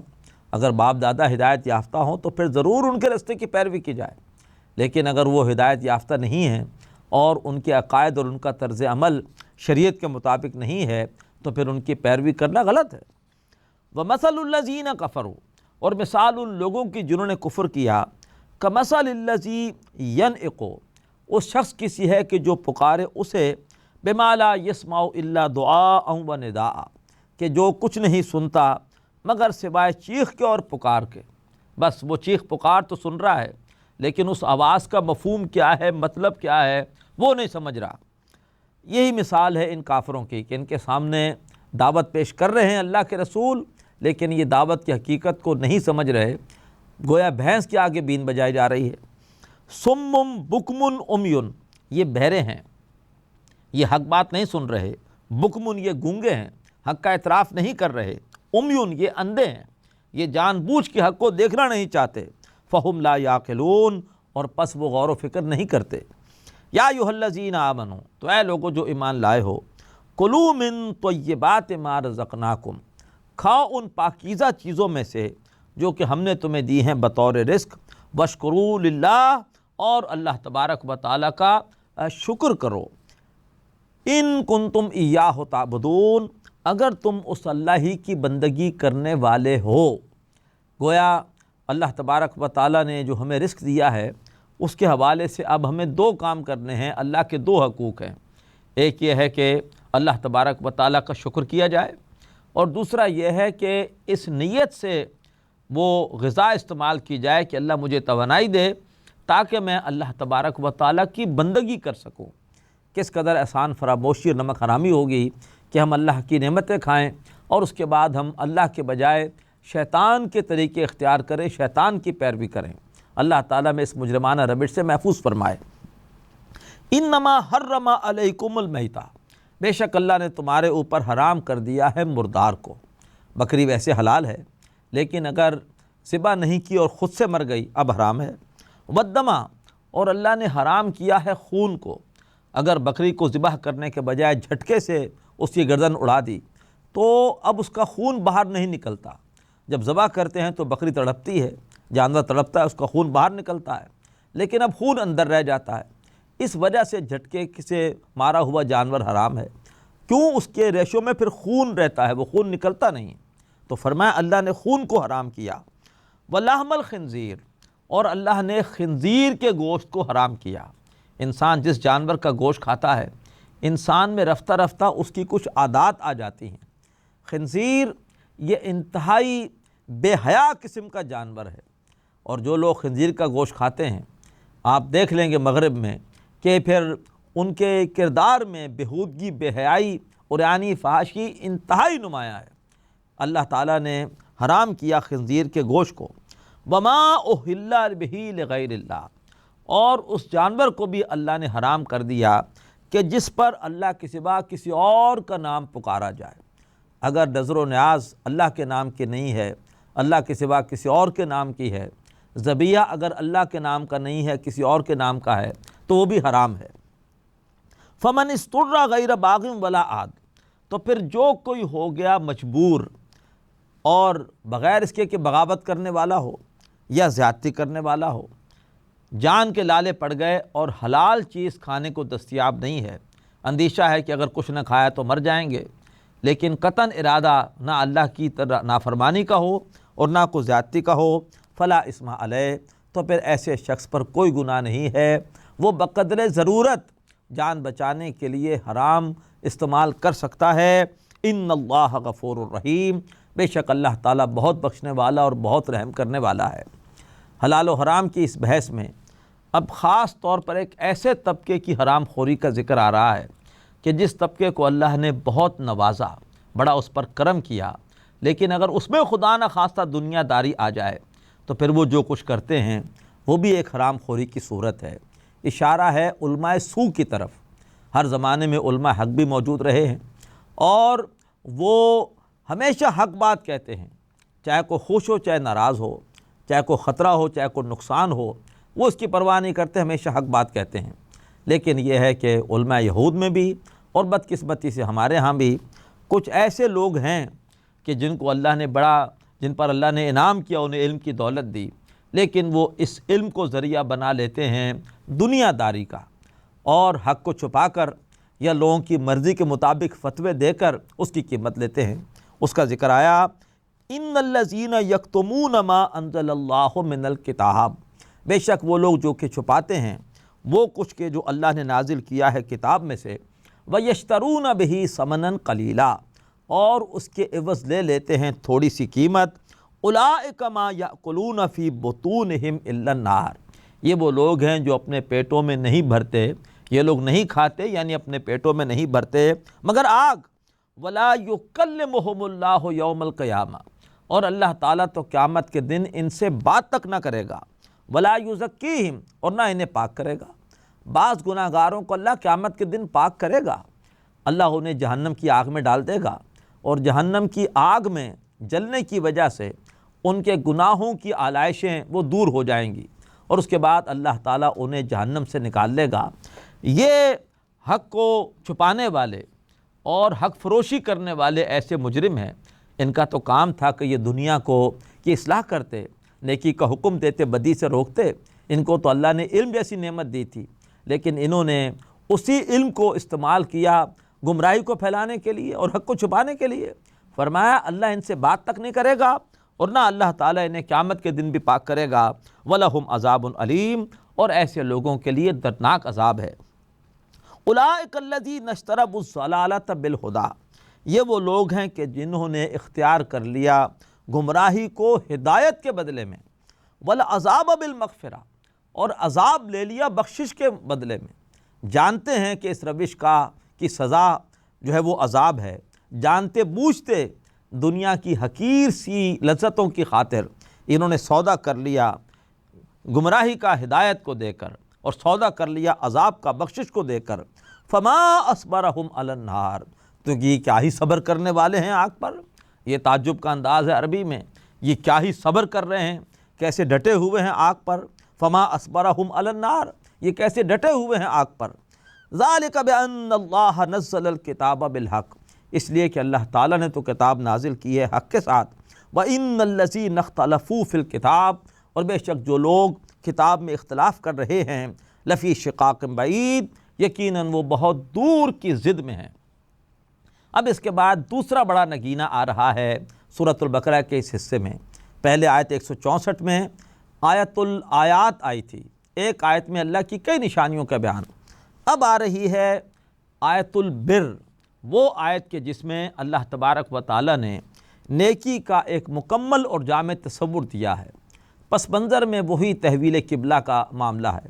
تحویل قبلہ کے حوالے سے جو کچھ سادہ لو مسلمان بھی متاثر ہو گئے تھے یہود کے پروپیگنڈے سے، اللہ تبارک و تعالیٰ اس کی نفی کرتے ہوئے حقیقت بیان کر رہے ہیں کہ نیکی کی اصل حقیقت کیا ہے۔ تم نے ظاہر کو ادھر ادھر رخ کرنے کو ہی نیکی سمجھا ہوا ہے، لیکن نیکی کی اصل حقیقت کچھ اور ہے۔ فرمایا لیس البر ان تولوا وجوہکم قبل المشرق والمغرب، نیکی یہی نہیں ہے کہ تم پھیر لو اپنے چہروں کو مشرق اور مغرب کی طرف، یعنی یہ بھی نیکی ہے۔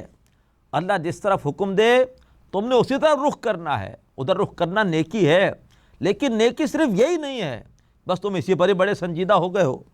اصل نیکی کی مکمل حقیقت کیا ہے، نیکی کا جامع تصور کیا ہے؟ فرمایا وَلَكِنَّ الْبِرَّ مَنْ آمَنَ بِاللَّهِ، نیکی تو اس کی ہے جو ایمان لایا اللہ پر۔ نیکی کا تعلق عمل سے نہیں ہے، نیکی کا تعلق عمل کرنے والے سے ہے۔ نماز اگر کوئی دکھاوے کی پڑھ رہا ہے تو نماز کا یہ عمل نیکی نہیں ہے، لیکن اگر نماز پڑھنے والا اللہ کے لیے پڑھ رہا ہے تو پھر وہ اس کا عمل نیکی ہے۔ تو لہٰذا یہاں پر فرمایا کہ نیکی کا تعلق فرد سے ہے، اگر فرد کے اندر خلوص اور اخلاص ہے تو پھر اس کا عمل نیکی قرار پائے گا۔ نیکی تو اس کی ہے جو ایمان لایا اللہ پر، یعنی اس کی نیکی کا مقصد صرف اللہ کی رضا کا حصول ہے۔ والیوم الآخر، اور جو ایمان لایا آخرت کے دن پر، اسے نیکی کا بدلہ دنیا میں وابا کی صورت میں یا کسی اور مفاد کی صورت میں مطلوب نہیں ہے، وہ نیکی کر رہا ہے آخرت کے اجر و ثواب کے لیے۔ والملائکۃ والکتاب والنبیین، اور وہ ایمان لایا فرشتوں پر اور کتابوں پر اور انبیاء کرام پر علیہم السلام۔ یہ تینوں ایمانیات مل کر بنتے ہیں ایمان بالرسالت۔ نبیوں پر فرشتوں کے ذریعے سے کتابیں نازل ہوئیں، تو فرشتوں پر ایمان، کتابوں پر ایمان، نبیوں پر ایمان، یہ ایمان بالرسالت ہے۔ وہی نیکی ہے جو رسولوں کے طریقے کے خلاف نہ ہو، ورنہ نیکی نہیں ہے۔ ایک شخص اگر نماز میں بجائے ہر رکعت میں ایک رکوع کے 2 رکوع کرنا شروع کر دے تو یہ کوئی نیکی نہیں ہے، بدعت ہے یہ۔ وہ کہہ سکتا ہے میں تو اللہ کو رکوع کر رہا ہوں، رکوع میں اللہ کی جو ہے وہ تسبیح پڑھ رہا ہوں، اللہ کی حمد کر رہا ہوں، اللہ کی تسبیح کر رہا ہوں، لیکن نہیں، اللہ کے رسول نے تو ہر رکعت میں 1 رکوع کیا تھا، اور تم زیادہ بڑے دیندار ہو، تم 2 رکوع کر رہے ہو، تمہارا یہ عمل بدعت ہے، اللہ کے رسول کے طریقے کے خلاف ہے۔ تو فرمایا کہ نیکی اسی کی ہے جس کی نیکی اللہ کے لیے ہو، آخرت کے اجر و ثواب کے لیے ہو، اور رسول کی تعلیمات کے خلاف نہ ہو۔ یہ تو ہے نیکی کی روح، یعنی ایمان باللہ، ایمان بالآخرت، ایمان بالرسالت۔ اب نیکی کے مظاہر کیا ہیں؟ کون کون سے اعمال نیکیوں میں شامل ہیں؟ فرمایا وَآتَ الْمَالَ عَلَىٰ حُبِّهِ ذَوِي الْقُرْبَىٰ وَالْيَتَامَىٰ وَالْمَسَاكِينِ، اور وہ دے مال باوجود مال کی محبت کے قرابت داروں کو اور یتیموں کو اور محتاجوں کو، وابن السبیل اور مسافروں کو، والسائلین اور مانگنے والوں کو، وفی الرقاب اور گردنوں کے آزاد کرانے میں۔ یہ ہے ہماری ترجیح اس طرح سے ہونی چاہیے کہ اگر ہمیں اللہ کی راہ میں مال دینا ہے تو پہلے قرابت دار، پھر یتیم، پھر بیچارے معاشرے کے دوسرے محتاج، اور پھر اگر کوئی سفر کی وجہ سے مصیبت میں آ گیا ہے تو اس مسافر کی مدد، اور پھر جو پیشہ ور بھکاری نہ ہوں، مانگنا ان کا کوئی پیشہ نہ ہو، بلکہ اچانک کوئی پریشانی آ گئی اور آپ کے پاس آ کر تقاضا کیا، ضرور ان کی مدد کیجیے۔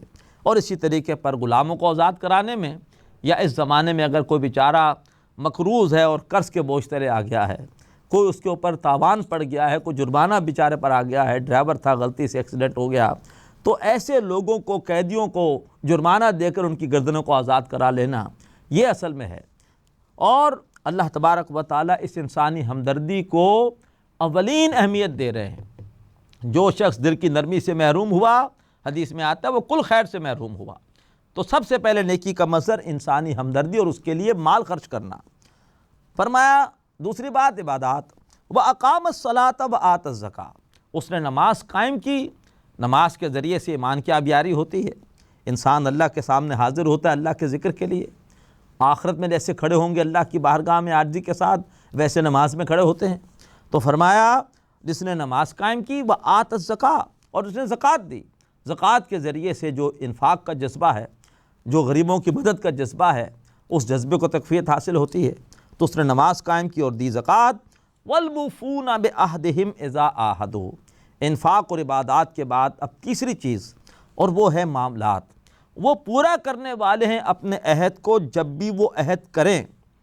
اور اس کے بعد آخری بات، وَالصَّابِرِينَ فِي الْبَأْسَاءِ وَالضَّرَّاءِ وَحِينَ الْبَأْسِ، اور وہ بالخصوص صبر کرنے والے ہیں سختیوں میں اور تکلیف میں اور لڑائی کے دوران۔ نیک انسان وہ نہیں ہے کہ جو غیر جانبدار ہو، نیک انسان غیر جانبدار نہیں ہوتا، وہ حق کا جانبدار ہوتا ہے، حق کا ساتھ دیتا ہے، اور اگر کبھی حق و باطل کا معرکہ برپا ہو جائے تو میدان میں آ کر حق کی حمایت میں لڑتا ہے، اور لڑائی کے دوران ڈٹ جاتا ہے، صبر کرتا ہے۔ قرآن مجید کی نگاہ میں یہ ہے نیک انسان۔ فرمایا اولئک الذین صدقوا، یہ وہ لوگ ہیں جو سچے ہوئے، واولئک ھم المتقون، اور یہی واقعی متقی ہیں۔ تو نیک انسان، سچا انسان، متقی انسان کون ہے؟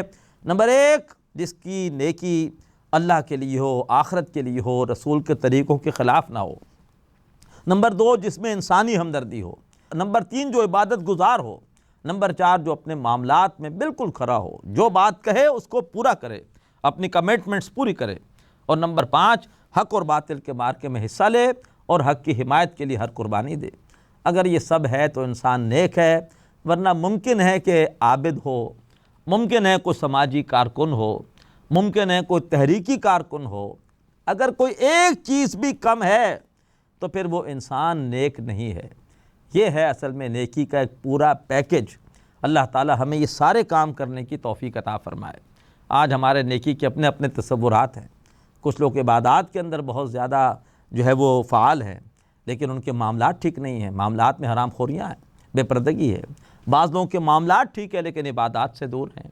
اٹھائے کچھ ورق لالے نے، کچھ نرگس نے، کچھ گل نے، چمن میں ہر طرف بکھری ہوئی ہے داستاں میری، نیکی کی حقیقت کو ہم نے بکھیر دیا۔ قرآن پاک کہتا ہے کہ یہ ساری باتیں ہوں گی تو تب نیکی ہوگی، تب انسان سچا کہلائے گا، تب انسان متقی کہلائے گا۔ یا ایھا الذین آمنوا کتب علیکم القصاص فی القتلی، اے لوگو جو ایمان لائے ہو، تم پر فرض کر دیا گیا ہے مقتولوں کے معاملے میں بدلہ لینا، الحر بالحر، آزاد کے بدلے آزاد، اگر آزاد نے کسی کو مارا ہے اسی کی جان لی جائے گی، وہ یہ نہیں کیسا کر سکتا کہ اپنے غلام کو 2 غلاموں کو دے دے کہ میری جگہ اس سے بدلہ لے لو۔ والعبد بالعبد، غلام کے بدلے غلام، اگر غلام نے کسی کو مارا ہے تو پھر بدلے میں غلام کی جان لی جائے گی۔ والانثى بالانثى، اور عورت کے بدلے عورت، اگر عورت قاتلہ ہے تو اس عورت سے ہی بدلہ لیا جائے گا۔ فمن عفی لہ من اخیہ شیء، تو جسے معاف کر دیا جائے اس کے بھائی سے کچھ بھی، فاتباع بالمعروف، تو پھر پیروی کرنی چاہیے بھلے طریقے پر، اور جو بھی معاف کرنے کے لیے کوئی معاہدہ ہوا ہے اس کی پابندی کرنی چاہیے۔ واداء الیہ باحسان، اور پھر جو بھی خون بہا وغیرہ ادا کرنا ہے وہ ادا کرنا چاہیے خوبی کے ساتھ، نیکی کے ساتھ، اچھے انداز سے۔ ذالک تخفیف من ربکم ورحمہ، اور یہ سہولت ہے تمہارے رب کی طرف سے اور رحمت ہے۔ فمن اعتدی بعد ذالک، اور جس نے اس کے بعد کوئی زیادتی کی اور خون بہا بھی لے لیا اور بعد میں پھر اس نے کوئی اور بھی غلط اقدام کر دیا، فلہ عذاب علیم، تو پھر ایسے شخص کے لیے دردناک عذاب ہے۔ وَلَكُمْ فِي الْقِصَاصِ حَيَاةٌ يَا أُولِي الْأَلْبَابِ، اور اے عقل مندو تمہارے لیے بدلہ لینے میں زندگی ہے۔ اگر قاتلوں کو معاف کرتے رہو گے تو لوگ جری ہوں گے اور دوسروں کی جانیں محفوظ نہیں رہیں گی، لہٰذا مجرم کو سب کے سامنے برسر عام ایسی عبرتناک سزا دو کہ دوسروں کو عبرت حاصل ہو۔ پہلے پوری تفتیش کرو، اور واقعی اگر جرم ثابت ہو جائے تو پھر مجرم کو عبرت بنا دو تاکہ باقی معاشرے میں کسی کو جرت نہ ہو دوسروں کی جانوں سے کھیلنے کی۔ جن جن ملکوں میں یہ شریعت کا یہ قانون نافذ ہے وہاں پر لوگوں کی جانیں محفوظ ہیں۔ سعودی عرب میں، اسی طریقے پر ایران میں، طالبان نے جو افغانستان میں امن و امان قائم کیا تھا، یہ سزائیں نافذ کی تھی، تو امن و امان کا دور تھا طالبان کے زیر کنٹرول علاقے میں۔ اللہ تعالی ہمیں بھی ان باتوں پر عمل کی توفیق عطا فرمائے۔ فرمایا تمہارے لیے بدلہ لینے میں زندگی ہے عقل مندو، لعلکم تتقون، تاکہ تم بچ سکو۔ کتب علیکم اذا حضر احدکم الموت، اور تم پر لکھ دیا گیا ہے کہ اگر جب تم میں سے کسی پر موت کی کیفیت آئے، ان ترک خیرا، اور اگر وہ مال چھوڑ رہا ہو، الوصیہ، تو وصیت کرنا۔ یہ حکم پہلے فرض تھا، لیکن جب سورہ نساء کے دوسرے رکوع میں وراثت کے احکامات آئے تو پھر اس حکم کا وجوب ختم ہو گیا، اب یہ حکم لازم نہیں ہے۔ فرمایا یہ وصیت کس کے لیے ہوگی؟ للوالدین والاقربین، والدین کے لیے اور قرابت داروں کے لیے، بالمعروف، دستور کے مطابق، حقاً علی المتقین، متقیوں پر وصیت کرنا لازم ہے۔ فمن بدلہ بعد ما سمعہ، تو جس کسی نے وصیت کو سننے کے بعد بدل دیا، فإنما اسمہ علی الذین یبدلون، تو پھر بے شک گناہ انہی پر ہوگا جو کہ وصیت کو بدلتے ہیں۔ ان اللہ سمیع علیم، بے شک اللہ سب کچھ سننے والا اور جاننے والا ہے۔ فمن خاف من موص جنفا او اثما، اور جو کوئی بھی وصیت کرنے والے سے اندیشہ محسوس کرے کہ اس نے کوئی طرفداری کر دی ہے، کسی وارث کے ساتھ زیادتی کی ہے، او اثما، یا اس نے کوئی گناہ کی بات کی ہے، فاصلح بینہم، تو پھر اگر وہ ورثاء کے درمیان صلح کرا دے اور وصیت میں سے جو زیادتی کا پہلو ہے اس کو ختم کر دے، فلا اثم علیہ، تو پھر ایسی صورت میں وصیت میں تبدیلی کرنے والے پر کوئی گناہ نہیں۔ ان اللہ غفور الرحیم، بے شک اللہ تعالیٰ بہت بخشنے والا اور ہمیشہ رحم کرنے والا ہے۔ بارک اللہ لی ولکم فی القرآن العظیم، ونفعنی وإیاکم بالآیات والذکر الحکیم۔ هذا القرآن يوحدنا لطريق الخير يوجهنا، هذا بلاغ للناس، یہ قرآن لوگوں کے لیے اللہ کا پیغام ہے۔ هذا القرآن يوحدنا لطريق الخير يوجهنا، الله تعالى أنزله ورسول الله معلم، نحمده ونصلي على رسوله الكريم، اما بعد فاعوذ باللہ من الشیطان الرجیم، بسم اللہ الرحمن الرحیم۔ یا ایہا الذین آمنوا کتب علیکم الصیام کما کتب علی الذین من قبلکم لعلکم تتقون، صدق اللہ العظیم۔ محترم حضرات اور معزز خواتین، سورۃ البقرہ کے 23ویں رکوع میں اللہ تبارک و تعالی نے فرض روزے کے حوالے سے احکامات بھی بتائے اور اس کے حوالے سے حکمت بھی بتائی، اور ہمارے اور یہود کے روزے میں جو فرق ہے اس کو بھی واضح فرمایا۔ گویا اللہ تعالیٰ نے فرض روزے کے حوالے سے کل ہدایات ہمارے لیے بیان فرما دی ہیں قرآن مجید میں ایک ہی مقام پر، یعنی سورۃ البقرہ کے 23ویں رکوع میں۔ نوٹ کیجئے کہ روزے کی عبادت سے جو قرآن مجید کے اولین مخاطبین تھے صحابہ کرام، وہ اس عبادت سے واقف نہیں تھے۔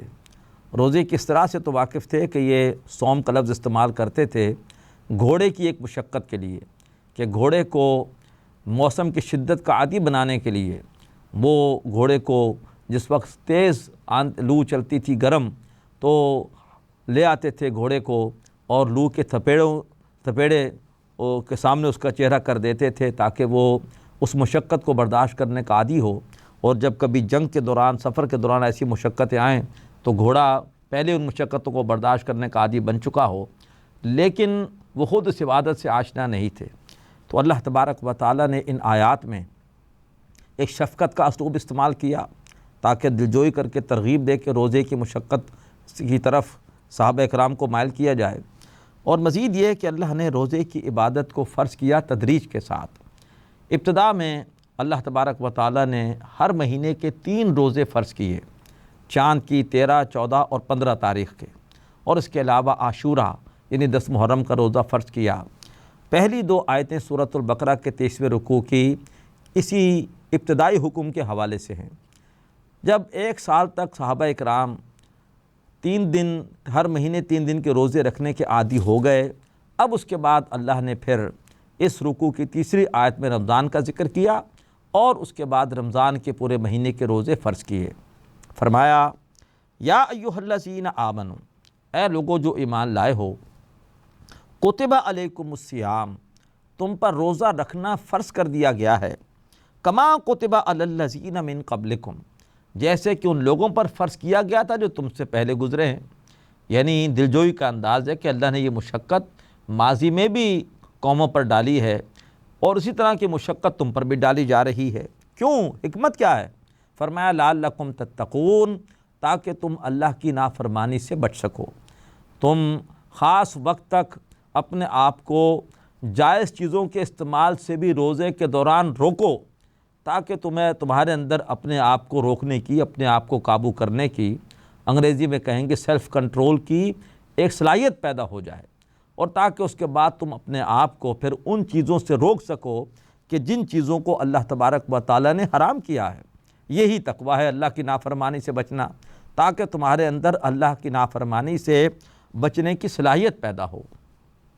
ایام معدودات، یہ گنتی کے چند دن ہیں۔ معدودات کا اطلاق عربی زبان میں 9 تک کی تعداد پر ہوتا ہے، لہٰذا جن لوگوں کو یہ بات معلوم نہیں، جنہوں نے وہ روایات نہیں پڑھیں کہ یہاں پر ابھی رمضان کے 30 روزوں کا ذکر نہیں ہے، ابھی تو ہر مہینے کے 3 روزوں کا ذکر ہے، تو اگر وہ روایات احادیث سے انہوں نے پڑھ لی ہوتی تو انہیں کوئی دقت نہ ہوتی۔ لیکن یہ ہے کہ جو حدیث کی معاذ اللہ اہمیت کے انکاری ہیں، جیسے غلام احمد پرویز صاحب، تو وہ آیت کے اس حصے کو پڑھ کے پریشان ہو جاتے ہیں کہ روزے تو ہم رکھتے ہیں 30 دنوں کے، اللہ تبارک و تعالیٰ کہہ رہا ہے یام معدودات، کہ یہ تو میکسیمم 9 دن ہو سکتے ہیں۔ تو سلسبیل نامی ان کی کتاب ہے، اس میں انہوں نے یہ لکھا ہے کہ بھئی اصل روزے تو واقعی 9 دن کے ہیں، فی الحال ہم مجبور ہیں رمضان کے روزے رکھیں گے، اور جب مرکز ملت آئے گا تو وہ آ کے فیصلہ کرے گا، اور وہ روزوں کی تعداد کو پھر قرآن کے مطابق 9 تک کر سکے گا اگر وہ چاہے گا۔ معاذ اللہ ثم معاذ اللہ، اللہ تعالی ہمیں انکار حدیث کے فتنے سے محفوظ فرمائے۔ ابھی رمضان کا ذکر ہی نہیں ہوا، فرمایا کہ یہ تو صرف گنتی کے 3 دن ہیں ہر مہینے میں۔ رعایت دی گئی فمن کان منکم مریضن، تو جو کوئی ہو تم میں سے بیمار، او علی سفرن، اور یا ہو وہ سفر پر، انہی 3 دنوں میں اسے خدا نخواستہ بیماری لاحق ہو جائے اور روزے سے بیماری کے بڑھنے کا خطرہ ہو، اور یا پھر یہ ہے کہ ان دنوں میں سفر درپیش ہو، فعدۃ من ایام اخر، تو اس کو چاہیے کہ وہ روزوں کی تعداد پوری کر لے دوسرے دنوں میں۔ وعلی الذین یطیقونہ، اور وہ لوگ کہ جو روزے کی طاقت رکھتے ہوں، لیکن روزہ نہ رکھنا چاہیں، یہ ایک ابتدائی رعایت تھی۔ روزے کی طاقت ہے، نہ بیماری ہے نہ سفر ہے، روزے کی طاقت ہے لیکن نہیں رکھنا چاہتے۔ فدیۃ طعام مسکین، تو پھر اس کا فدیہ ہے ایک مسکین کو 2 وقت کا کھانا کھلانا۔ بعد میں جب رمضان کو روزہ فرض ہوا تو یہ رعایت ختم کر دی گئی۔ ہاں یہ رعایت رکھی اللہ کے رسول نے کس کے لیے؟ جو دائمی مریض ہو، جس کے صحت مند ہونے کا امکان ہی نہ ہو، اور یا یہ ہے کہ جو شیخ فانی ہو، ایسا بزرگ کہ جو اب اتنا بوڑھا ہو چکا ہے کہ روزے کی مشقت برداشت نہیں کر سکتا، تو اس کے لیے رعایت اللہ کے رسول نے برقرار رکھی۔ ہمارے لیے دین قرآن اور حدیث دونوں کے مجموعے کا نام ہے، لہذا قرآن و حدیث دونوں مل کر شریعت کے احکامات کو پورا کرتی ہیں۔ حدیث نے ہمیں یہ بتا دیا کہ یہ رعایت اب ایسے آدمی کے لیے نہیں ہے جو روزہ رکھنے کی طاقت رکھتا ہو، بلکہ یہ رعایت اب صرف ان لوگوں کے لیے جو کسی بھی اعتبار سے معذور ہوں۔ فمن تطوع خیرا، اور جو کوئی بھی خوشی خوشی کوئی خیر کے کام کرتا ہے، فہو خیر اللہ، تو وہ اس کے حق میں بہتر ہے۔ وَأَن تَصُومُوا خَيْرٌ لَكُمْ، اور اگر تم روزہ رکھو تو یہ تمہارے لیے زیادہ بہتر ہے، اس لیے کہ اللہ نے بعد میں اس رعایت کو ختم کرنا ہے۔ جب رمضان کا روزہ فرض ہوگا تو بہتر ہے کہ اپنے آپ کو روزے کا عادی بنا لو، اور تاکہ تمہارے اندر تقوی کی صلاحیت پیدا ہو جائے۔ فرمایا وَأَن تَصُومُوا خَيْرٌ لَكُمْ، اگر تم روزہ رکھو یہ تمہارے حق میں زیادہ بہتر ہے۔ إِن كُنتُمْ تَعْلَمُونَ، اگر تم اس بات کو جان لو۔ اب رمضان کا ذکر آ رہا ہے۔ شہر رمضان الذی انزل فیہ القرآن، رمضان کا مہینہ وہ ہے جس میں قرآن حکیم نازل کیا گیا۔ اللہ نے قرآن مجید نازل کیا 2 مرحلوں میں۔ پہلے مرحلے میں لوح محفوظ سے قرآن مجید نازل کیا گیا سمائے دنیا پر، وہ آسمان جو ہمیں نظر آتا ہے، اس میں ایک مقام ہے بیت العزت، وہاں پر قرآن مجید نازل کیا گیا شب قدر میں، اور وہ شب قدر رمضان میں ہے۔ تو رمضان کو اللہ نے فضیلت کیوں دی؟ کیوں یہ مہینہ تمام مہینوں کا سردار ہے اور اس کی عبادات کا اجر زیادہ ہے؟ فرمایا اس لیے کہ یہ نزول قرآن کا مہینہ ہے۔ مزید فرمایا ھدی للناس، قرآن مجید کا اصل مقصد نزول کیا ہے؟ قرآن کیوں نازل ہوا؟ اس لیے نہیں کہ تم اس کو پڑھ پڑھ کے صرف ثواب لو یا برکتیں لو، یا اس کے ذریعے سے بلاؤں کو اور شیاطین کو اپنے گھروں سے دور کرو۔ بلا شبہ قرآن مجید کے پڑھنے سے ثواب بھی ملے گا، برکت بھی ملے گی، اور شیاطین بھی اس کے پڑھنے سے دور ہوتے ہیں، بلائیں بھی دور ہوتی ہیں۔ لیکن قرآن اصلاً کس کام کے لیے آیا ہے؟ فرمایا ھدی للناس، یہ لوگوں کے لیے ہدایت ہے۔ وَبَيِّنَاتٍ مِّنَ الْہُدىٰ وَالْفُرْقَانِ، اور اس میں ہدایت اور حق اور باطل میں فرق کرنے کے کھلے کھلے دلائل ہیں۔ قرآن مجید کو اللہ نے سمجھنے کے لیے آسان کر دیا ہے۔ وَلَقَدْ يَسَّرْنَا الْقُرْآنَ لِلذِّكْرِ فَهَلْ مِن مُدَّكِرٍ، ہم نے تو قرآن مجید کو سمجھنے کے لیے آسان کر دیا ہے، کوئی ہے جو اس کتاب کو سمجھے؟ یہ صرف علماء اکرام کے لیے ہدایت نہیں ہے، یہ تمام لوگوں کے لیے ہدایت ہے۔ ہاں قرآن مجید کی تفسیر علماء اکرام ہی کریں گے، قرآن مجید سے مسائل اخذ وہی کریں گے، اور قرآن مجید کی بنیاد پر حلال و حرام کے فتوے صاحبان علم دیں گے، وہ ہر ایک کا کام نہیں ہے۔ لیکن قرآن سے یہ سمجھنا کہ مجھے کیا کرنا ہے اور کیا نہیں کرنا، اس کے حوالے سے قرآن مجید ایک آسان کتاب ہے، اور یہ تمام انسانوں کے لیے ہدایت ہے۔ اس قرآن نے ان صحابہ اکرام کو ہدایت دی کہ جو کچھ بھی نہیں جانتے تھے پہلے۔ وَإِن كَانُوا مِن قَبْلُ لَفِي ضَلَالٍ مُبِينٍ، اس قرآن کے آنے سے پہلے وہ لوگ تو کھلی گمراہی میں تھے، قرآن نے انہیں ہدایت دے کر کہاں سے کہاں پہنچا دیا۔ تو یہ بات درست نہیں ہے کہ قرآن مجید اسی کو سمجھ میں آئے گا جس کو 17 یا 18 علوم آتے ہوں۔ ہاں یہ علوم ضروری ہیں قرآن پاک کی تفسیر کرنے کے لیے، قرآن سے مسائل کا حل اور قرآن سے احکامات اخذ کرنے کے لیے، لیکن سمجھنے کے لیے، ہدایت کے لیے قرآن مجید آسان ہے۔ ھدی للناس، یہ لوگوں کے لیے ہدایت ہے۔ وَبَيِّنَاتٍ مِّنَ الْہُدىٰ وَالْفُرْقَانِ، اور اس میں ہدایت اور حق اور باطل میں فرق کرنے کے کھلے کھلے دلائل ہیں۔ فَمَن شَهِدَ مِنْكُمُ الشَّهْرَ فَلْيَصُمْ، تو جو کوئی بھی تم میں سے اس مہینے کو صحت کے ساتھ اور پوری طرح تندرستی کے ساتھ پائے، فَلْيَصُمْ، اس پر لازم ہے کہ اس مہینے کا روزہ رکھے۔ رمضان کا روزہ رکھنا اس پر فرض ہے، نہیں رکھے گا تو گناہ گار ہوگا۔ وَمَنْ كَانَ مَرِيضًا، ہاں جو کوئی بیمار ہو، او علی سفر، یا سفر پر ہو تو کوئی بات نہیں، ان دنوں کے روزے چھوڑ دے اور بعد میں وہ روزے رکھ لے۔ فَعِدَّةٌ مِّنْ أَيَّامٍ أُخَرَ، تو اسے تعداد کو پورا کرنا ہے دوسرے دنوں میں۔ یرید اللہ بکم الیسر، اللہ نے یہ رعایتیں کیوں دیں؟ اس لیے کہ اللہ تعالیٰ تمہارے لیے آسانی چاہتے ہیں۔ ولا یرید بکم العسر، وہ تمہارے لیے مشکل نہیں چاہتے۔ ولتکملوا العدہ، تو تمہیں چاہیے کہ تعداد ضرور پوری کر لیا کرو۔ خاص طور پر بہنیں، ان کی مجبوری ہے خلقی کہ مہینے میں کچھ ایسے دن آتے ہیں کہ روزے نہیں رکھ سکتی، وہ روزے معاف نہیں ہیں، لہٰذا ان کو چاہیے کہ بعد میں وہ روزے رکھ کر اپنی تعداد کو پورا کریں۔ وَلِتُكَبِّرُوا اللَّهَ عَلَى مَا هَدَاكُمْ، اور یہ کہ تم اللہ کو بڑا کرو جیسے کہ اللہ نے تمہیں قرآن کے ذریعے ہدایت دی ہے۔ اللہ تبارک و تعالیٰ کی بڑائی کو نافذ کرو، قرآن کے احکامات پر عمل کر کے ان کو نافذ کر کے ثابت کرو کہ اللہ ہی بڑا ہے۔ اور خاص طور پر رمضان میں جو تراویح کی نماز ہے، اس میں تم قرآن مجید سنتے ہو، سمجھ سمجھ کر سنو، اور جو ہدایت ملے اس ہدایت پر عمل کر کے اللہ کی بڑائی کو ثابت کرو، نافذ کرو۔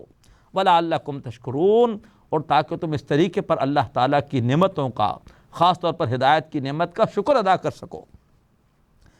اب روزے کی رمضان کی جو دو عبادات ہیں، دن کا روزہ اور رات کا قرآن، ان کے ذریعے سے انسان میں اللہ تبارک و تعالیٰ کی ایک قربت کی طلب پیدا ہوتی ہے۔ کیوں؟ یہ دونوں عبادات ہماری روح کو تقویت دیتی ہیں۔ ہماری روح اللہ کے پاس سے آئی ہے، اس کا میلان اللہ کی طرف ہے، اسے اللہ کے ذکر سے مزہ آتا ہے، اس کی غذا، وہ چونکہ اللہ کے پاس سے آئی، اس کی غذا بھی اللہ کے پاس سے آئی ہے، اس کی غذا قرآن ہے۔ جسم مٹی سے بنا ہے، اور جسم کی ساری ضروریات اسی مٹی سے پوری ہوتی ہیں، اور جسم کا رجحان بھی انہی مادی چیزوں کی طرف ہے۔ تو دنیا کو ہے پھر مارکہ روح و بدن پیش، ہمارے وجود میں ایک مارپا برپا ہے روح اور بدن کا۔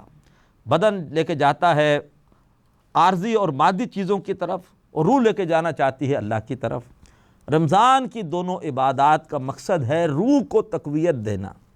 دن میں روزہ رکھ کر بدن کو کمزور کرو تاکہ اس کے مقابلے میں روح کو تقویت حاصل ہو۔ رات کو بدن کو کھڑا کرو تاکہ وہ اور تھکے اور کمزور ہو، اور قرآن مجید تراویح میں سن کر روح کو اس کا غذا دو۔ جب روح تقویت پائے گی، اب انسان میں لازماً اللہ کی قربت حاصل کرنے کی تڑپ پیدا ہوگی۔ اگر یہ تڑپ پیدا ہو رہی ہے تو اس کا مطلب ہے کہ ہم روزہ اور تراویح کی عبادات پوری روح کے ساتھ ادا کر رہے ہیں، ورنہ رہ گئی رسم اذاں روح بلالی نہ رہی، فلسفہ رہ گیا تلقین غزالی نہ رہی۔ اگر یہ اللہ کی قربت کی طرف پیدا نہیں ہو رہی تو ہمارا روزہ پھر روزہ نہیں ہے، ہماری تراویح نہیں ہے۔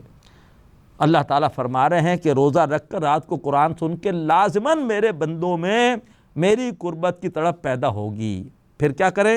فرمایا وَإِذَا سَأَلَكَ عِبَادِي عَنِّي، جب اے نبی صلی اللہ علیہ وسلم آپ سے میرے بندے پوچھیں میرے بارے میں، میری قربت چاہیں، فَإِنِّي قریب، تو بے شک میں بہت قریب ہوں۔ اجیب دعوت الداعی اذا دعان، جب بھی کوئی پکارنے والا پکارتا ہے میں اس کی پکار کا جواب دیتا ہوں۔ بڑی رحمت والی آیت ہے، ورنہ یہ ہے کہ مذہبی پیشواؤں نے اللہ اور بندے کے درمیان واسطہ بن کر بندوں کا بہت استحصال کیا ہے۔ تم بڑے گناہ گار ہو، تمہاری اللہ تعالیٰ بات کہاں سنے گا؟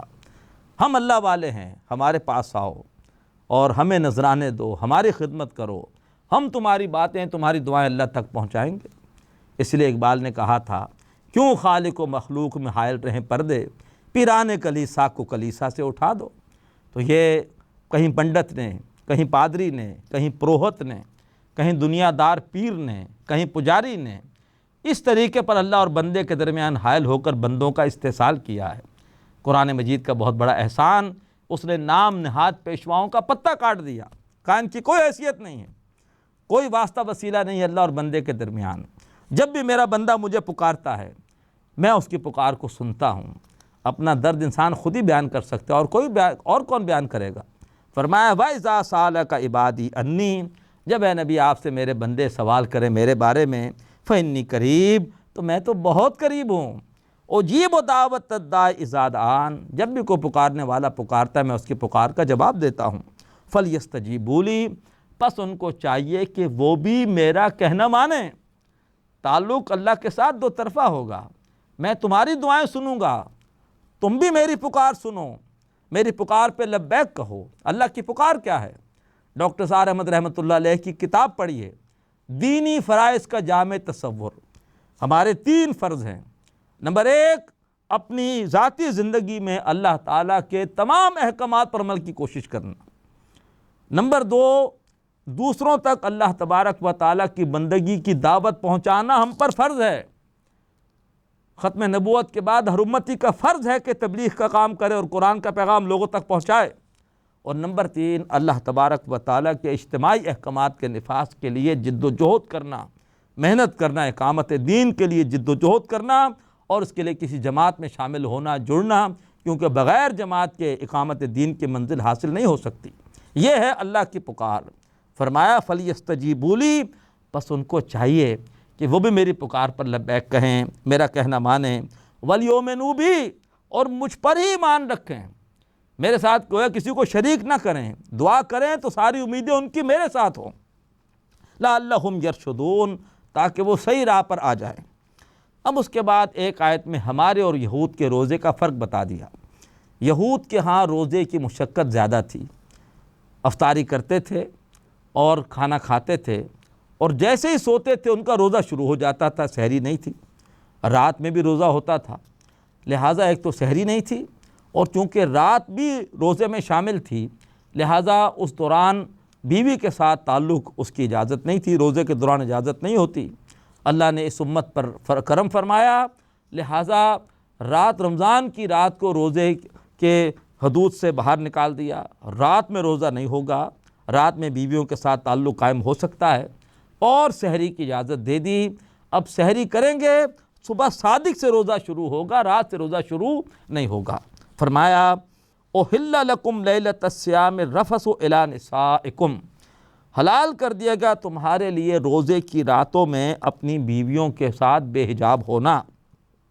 ہن لباس لکم وانتم لباس لہن، وہ تمہارے لیے لباس کی مانند ہیں، جیسے لباس سے انسان کو سکون ملتا ہے، لباس جس طرح انسان کے رازوں سے واقف ہوتا ہے، جیسے لباس انسان کی ضرورت ہے، بڑی بلیغ تمثیل ہے، وہ تمہارے لیے لباس ہیں، وانتم لباس لہن، اور تم ان کے لیے لباس ہو۔ علم اللہ انکم کنتم تختانون انفسکم، اللہ تبارک و تعالیٰ کو علم ہے کہ تم اپنی جانوں کے ساتھ خیانت کر رہے تھے۔ تمہیں کچھ شخص تھا کہ پتہ نہیں روزے کی راتوں میں بیوی کے پاس جانا حلال ہے کہ نہیں، اور پھر بھی جا رہے تھے، تو گویا جب ایک چیز کے بارے میں پورا پتہ نہ ہو پھر بھی وہ کام کرنا اپنے ساتھ خیانت ہے۔ فتاب علیکم، تو اللہ نے تم پہ نظر کرم کی، وعفا عنکم، اور اللہ نے تمہیں معاف کر دیا۔ فالآن باشروہن، تو اب تم جاؤ اور ان سے تعلق قائم کرو۔ وابتغوا ما کتب اللہ لکم، اور طلب کرو، تلاش کرو وہ اولاد جو اللہ تعالیٰ نے تمہارے لیے لکھ دی ہے۔ وکلوا واشربوا، اور کھاؤ اور پیو، سحری کرو، حتیٰ یتبین لکم الخیط الابیض من الخیط الاسود من الفجر، یہاں تک کہ تمہارے لیے صبح کی سفید دھاری رات کی سیاہ دھاری سے ممیز ہو جائے، واضح ہو جائے۔ یہ صبح صادق کے لیے ایک عربی زبان کا استعارہ ہے۔ ثم اتموا الصیام الی اللیل، اور پھر روزے کو پورا کرو رات تک۔ ولا تباشروہن وانتم عاکفون فی المساجد، اور عورتوں کے ساتھ بے حجاب نہ ہونا جب کہ تم اعتکاف کر رہے ہو مسجدوں میں۔ یہ اعتکاف کا معاملہ کہاں سے آ گیا؟ سنت سامنے ہو تو ہر بات قرآن کو سمجھنے کے حوالے سے آسان ہے۔ سنت ہے کہ اللہ کے رسول رمضان کے آخری عشرے میں مسجد میں اعتکاف کرتے تھے، سنت موجود ہے، قرآن کو سمجھنا آسان ہے۔ تو جب تم رمضان کے آخری عشرے میں مسنون اعتکاف کر رہے ہو مسجد میں، تو پھر اس دوران بیوی کے پاس جانا، اس سے تعلق قائم کرنا اس کی اجازت نہیں ہے۔ تلک حدود اللہ، یہ اللہ تعالیٰ کی طے کردہ حدیں ہیں، فلا تقربوہا، ان کے قریب بھی نہ جاؤ۔ کذالک یبین اللہ آیاتہ للناس، اسی طرح سے اللہ لوگوں کے لیے اپنی آیتیں واضح فرماتا ہے، کیوں؟ لعلہم یتقون، تاکہ وہ اللہ کی نافرمانی سے بچ سکیں۔ اب اس کے بعد ایک ایسے روزے کا ذکر جو زندگی بھر کا روزہ ہے۔ فرمایا وَلَا تَأْكُلُوا أَمْوَالَكُمْ بَيْنَكُمْ بِالْبَاطِلِ، اور نہ کھاؤ آپس میں ایک دوسرے کے مال ناحق، وَتُدْلُوا بِهَا إِلَى الْحُكَّامِ، اور نہ ہی ان مالوں کو ذریعہ بنا لو حکام تک رسائی کا، یہ رشوت کی ممانعت ہے۔ ان کو کچھ مال دے دیا اور اس کے بعد انہوں نے آنکھیں بند کر لی، اور اب اس کے بعد آدمی قانون کو توڑ رہا ہے اور غلط کام کر کے لوگوں کا استحصال کر رہا ہے۔ فرمایا اور نہ مالوں کو ذریعہ بناؤ حکام تک رسائی کا، لِتَأْكُلُوا فَرِيقًا مِّنْ أَمْوَالِ النَّاسِ بِالْإِثْمِ، کہ پھر تم کھا سکو لوگوں کے مال میں سے ایک حصہ گناہ کے ساتھ، وَأَنْتُمْ تَعْلَمُونَ، جبکہ تم جانتے ہو۔ اللہ تبارک و تعالی ہمیں حرام خوری سے اور خاص طور پر جو منع فرمایا کہ رشوت کے لینے اور دینے سے محفوظ فرمائے، یہ زندگی بھر کا روزہ ہے۔ اللہ ہمیں یہ روزہ رکھنے کی توفیق عطا فرمائے۔ حرام کمائی انسان کی ساری نیکیوں کو برباد کر دیتی ہے، کوئی نیکی قبول نہیں ہوتی اگر آدمی کی کمائی اور اس کا کھانا پینا حرام کا ہے۔ یسألونک عن الأہلہ، اے نبی صلی اللہ علیہ وسلم وہ آپ سے پوچھتے ہیں نئے چاندوں کے بارے میں، قل ہی مواقیت للناس والحج، اے نبی فرمائیے کہ یہ چاند یہ لوگوں کے لیے اوقات معلوم کرنے کا ذریعہ ہے، یہ ایک آسمانی کیلنڈر ہے، والحج، اور خاص طور پر جو حج کی عبادت ہے یہ اس عبادت کے تعین کا ایک ذریعہ ہے۔ وَلَيْسَ الْبِرُّ بِأَن تَأْتُوا الْبُيُوتَ مِن ظُهُورِهَا، اور یہ کوئی نیکی نہیں ہے کہ تم اپنے گھروں میں ان کے پچھواڑے سے آؤ۔ یہ ایک جاہلانہ رسم تھی کہ اگر حج یا عمرے کے لیے گھر سے ایک مرتبہ نکل گئے احرام باندھ کر، اب اگر دوبارہ گھر میں آنا ہے تو پھر گھر کے پچھواڑے سے آنا ہوگا۔ فرمایا نہیں، یہ تم نے خام خواہ اپنے پاس سے ایک بات طے کر لی ہے، یہ کوئی نیکی نہیں ہے۔ وَلَكِنَّ الْبِرَّ مَنِ اتَّقَىٰ، بلکہ نیکی تو اس کی ہے جو کہ متقی ہے، جو اللہ کی نافرمانی سے بچتا ہے۔ متقی کون ہے؟ وہ ہم پڑھائے اسی سورہ مبارکہ کی آیت 177 میں نیکی کا پورا تصور بیان کر کے بتایا، اولئک الذین صدقوا واولئک هم المتقون، یہی لوگ سچے ہیں، یہی متقی ہے۔ تو جس میں وہ صفات ہیں جو آیت 177 میں بیان ہو گئیں وہ متقی ہے، اسی کی نیکی ہے۔ وَأْتُوا الْبُيُوتَ مِنْ أَبْوَابِهَا، آؤ گھروں میں ان کے دروازوں سے، وَاتَّقُوا اللَّهَ، اللہ کا تقوی اختیار کرو، لَعَلَّكُمْ تُفْلِحُونَ، تاکہ تم فلاح پاؤ۔ وَقَاتِلُوا فِي سَبِيلِ اللَّهِ، اور اللہ تعالیٰ کی راہ میں جنگ کرو۔ یہ ہے جنگ کا حکم۔ مکی دور میں جنگ کی اجازت نہیں تھی، اس میں تو حکم یہ تھا کفوا ایدیکم۔ مدنی دور میں آ کے اللہ نے جنگ کا حکم دیا، فرمایا وقاتلوا فی سبیل اللہ، اور لڑو اللہ تعالیٰ کی راہ میں، الذین یقاتلونکم، ان لوگوں سے جو تم سے لڑتے ہیں، ولا تعتدوا، لیکن تم زیادتی نہ کرنا۔ جنگ کے دوران بھی تقوی پر عمل ہو، عورتوں کو نہ مارو، بچوں کو نہ مارو، بوڑھوں کو نہ مارو، صرف میدان جنگ میں جو حربی کافر ہے اسی کو مارو، آبادیوں میں جا کے لوٹ مار نہ کرو۔ ان اللہ لا یحب المعتدین، بے شک اللہ زیادتی کرنے والوں کو پسند نہیں کرتا۔ وَاقْتُلُوهُمْ حَيْثُ ثَقِفْتُمُوهُمْ، اور قتل کرو ان کافروں کو تم جہاں کہیں ان کو پاؤ۔ وَأَخْرِجُوهُمْ مِنْ حَيْثُ أَخْرَجُوكُمْ، اور نکالو ان کو وہاں سے، یعنی مکہ سے جہاں سے انہوں نے تمہیں نکالا ہے۔ وَالْفِتْنَةُ أَشَدُّ مِنَ الْقَتْلِ، اور فتنہ فساد یہ زیادہ بری چیز ہے قتل سے، لڑائی سے۔ وَلَا تُقَاتِلُوهُمْ عِنْدَ الْمَسْجِدِ الْحَرَامِ، اور دیکھنا حدود حرم کا پاس کرنا، مسجد حرام کے پاس ان سے مت لڑنا۔ حَتَّى يُقَاتِلُوكُمْ فِيهِ، یہاں تک کہ وہ خود تم سے وہاں پر لڑیں۔ فَإِنْ قَاتَلُوكُمْ فَاقْتُلُوهُمْ، پھر اگر وہ تم سے لڑے تو تم بھی ان سے وہاں لڑ سکتے ہو۔ كَذَلِكَ جَزَاءُ الْكَافِرِينَ، کافروں کا یہی بدلہ ہے۔ فَإِنِ انْتَهَوْا، اور پھر اگر وہ باز آ جائیں، فَإِنَّ اللَّهَ غَفُورٌ رَحِيمٌ، تو بے شک اللہ بہت بخشنے والا اور بہت رحم کرنے والا ہے۔ وَقَاتِلُوهُمْ حَتَّى لَا تَكُونَ فِتْنَةٌ، اور ان سے لڑو یہاں تک کہ فتنہ نہ رہے۔ وَيَكُونَ الدِّينُ لِلَّهِ، اور دین یعنی نظام اور اطاعت کل کی کل اللہ کی ہو جائے۔ ہر ایسا دور فتنے کا ہے جہاں اللہ کی بڑائی کو تسلیم نہ کیا جائے اور اللہ کا قانون نافذ نہ ہو۔ وَيَكُونَ الدِّينُ لِلَّهِ، اس وقت تک لڑو ان سے یہاں تک کہ اطاعت اور حکم اللہ کا چلے، دین اللہ کا نافذ ہو جائے۔ فَإِنِ انْتَهَوْا، اور پھر اگر وہ باز آ جائیں، فَلَا عُدْوَانَ إِلَّا عَلَى الظَّالِمِينَ، تو بدلہ نہیں لیا جائے گا مگر انہی سے جو ظلم کرنے والے ہیں۔ اقول قولی ھذا واستغفر اللہ لی ولکم ولسائر المسلمین والمسلمات۔ هذا القرآن يوحدنا لطريق الخير يوجهنا، هذا بلاغ للناس، یہ قرآن لوگوں کے لیے اللہ کا پیغام۔ القرآن يوحدنا لطريق الخير يوجهنا الله تعالى أنزله ورسول الله معلم نحمدہ ونصلی علی رسولہ الکریم، اما بعد فاعوذ باللہ من الشیطان الرجیم، بسم اللہ الرحمن الرحیم۔ الشہر الحرام بالشہر الحرام والحرمات قصاص فمن اعتدى علیکم فاعتدوا علیہ بمثل ما اعتدى علیکم واتقوا اللہ واعلموا ان اللہ مع المتقین، صدق اللہ العظیم۔ محترم حضرات اور معزز خواتین، سورۃ البقرہ کے اس 24ویں رکوع میں اللہ تبارک و تعالیٰ کی طرف سے مسلمانوں کو اپنی راہ میں جنگ کرنے کا حکم دیا گیا۔ اب اسی حوالے سے ایک اور ہدایت آ رہی ہے۔ فرمایا الشہر الحرام بالشہر الحرام، جو حرمت والا مہینہ ہے وہ حرمت والے مہینے ہی کے ساتھ ہے۔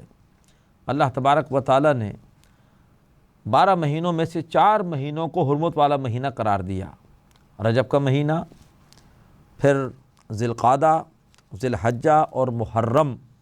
یہ 4 مہینے ایسے ہیں کہ جن میں اللہ تعالیٰ کی طرف سے منع ہے کہ ان مہینوں میں جنگ و جدال نہیں ہوگا۔ رجب کا مہینہ عرب میں مخصوص تھا عمرے کے لیے۔ اللہ تعالیٰ چاہتے تھے کہ جب لوگ عمرے کے لیے نکلیں تو پوری طرح سے امن و امان ہو اور راستے میں انہیں کسی قسم کا خطرہ نہ ہو، تاکہ عمرے کی سعادت لوگ حاصل کرتے رہیں، اللہ کا گھر آباد رہے۔ اسی طریقے پر ذی القعدہ، ذی الحجہ اور محرم، یہ مہینے مخصوص تھے حج کے لیے، کہ لوگ ذی القعدہ میں حج کے لیے نکلتے تھے، ذی الحجہ میں حج کرتے تھے اور محرم میں قافلے واپس جاتے رہتے تھے۔ تو حج اور عمرے کی عبادت کو محفوظ بنانے کے لیے اللہ تعالیٰ کی طرف سے یہ حکم تھا کہ ان 4 مہینوں میں کسی قسم کا جنگ و جدال نہیں کیا جائے گا، ان مہینوں میں جنگ و جدال کرنا حرام ہے۔ لیکن مشرکین مکہ نے ایک عجیب رسم اختیار کر رکھی تھی کہ وہ جب چاہتے تھے حرمت والے مہینے کو بدل دیتے تھے، تاکہ جس مہینے میں جنگ کرنا چاہیں اس مہینے میں جنگ کر لیں، رجب میں جنگ کرنا چاہیں رجب میں جنگ کر لیں، اور پھر رجب کے بعد کسی اور مہینے کو حرمت والا مہینہ قرار دیتے تھے۔ اللہ نے فرمایا کہ نہیں، یہ کسی انسان کا اختیار نہیں ہے کہ وہ حرمت والے مہینے کو بدلے۔ فرمایا الشہر الحرام بالشہر الحرام، حرمت والا مہینہ حرمت والے مہینے ہی کے ساتھ ہے، اسے کوئی نہیں بدل سکتا۔ لیکن والحرمات قصاص، اور جو حرمت والے مہینے ہیں ان میں بھی بدلہ لیا جائے گا۔ اگر کسی نے اے مسلمانوں تم پر حملہ کر دیا حرمت والے مہینے میں، تو پھر تم بھی اس کا لحاظ مت کرو، پھر تم بھی اس سے بدلہ لو۔ فمن اعتدى علیکم، تو جو کچھ زیادتی کرے تم پر، فاعتدوا علیہ بمثل ما اعتدى علیکم، تو تم بھی اس سے ویسا ہی بدلہ لو جیسی کہ اس نے تمہارے اوپر زیادتی کی ہے۔ واتقوا اللہ، البتہ تم اللہ کی نافرمانی سے بچو، تم حرمت والے مہینے میں جنگ کا آغاز نہ کرنا۔ وَاعْلَمُوا أَنَّ اللَّهَ مَعَ الْمُتَّقِينَ، اور جان رکھو کہ بے شک اللہ تعالیٰ کی مدد، اس کی نصرت وہ متقیوں کے ساتھ ہے۔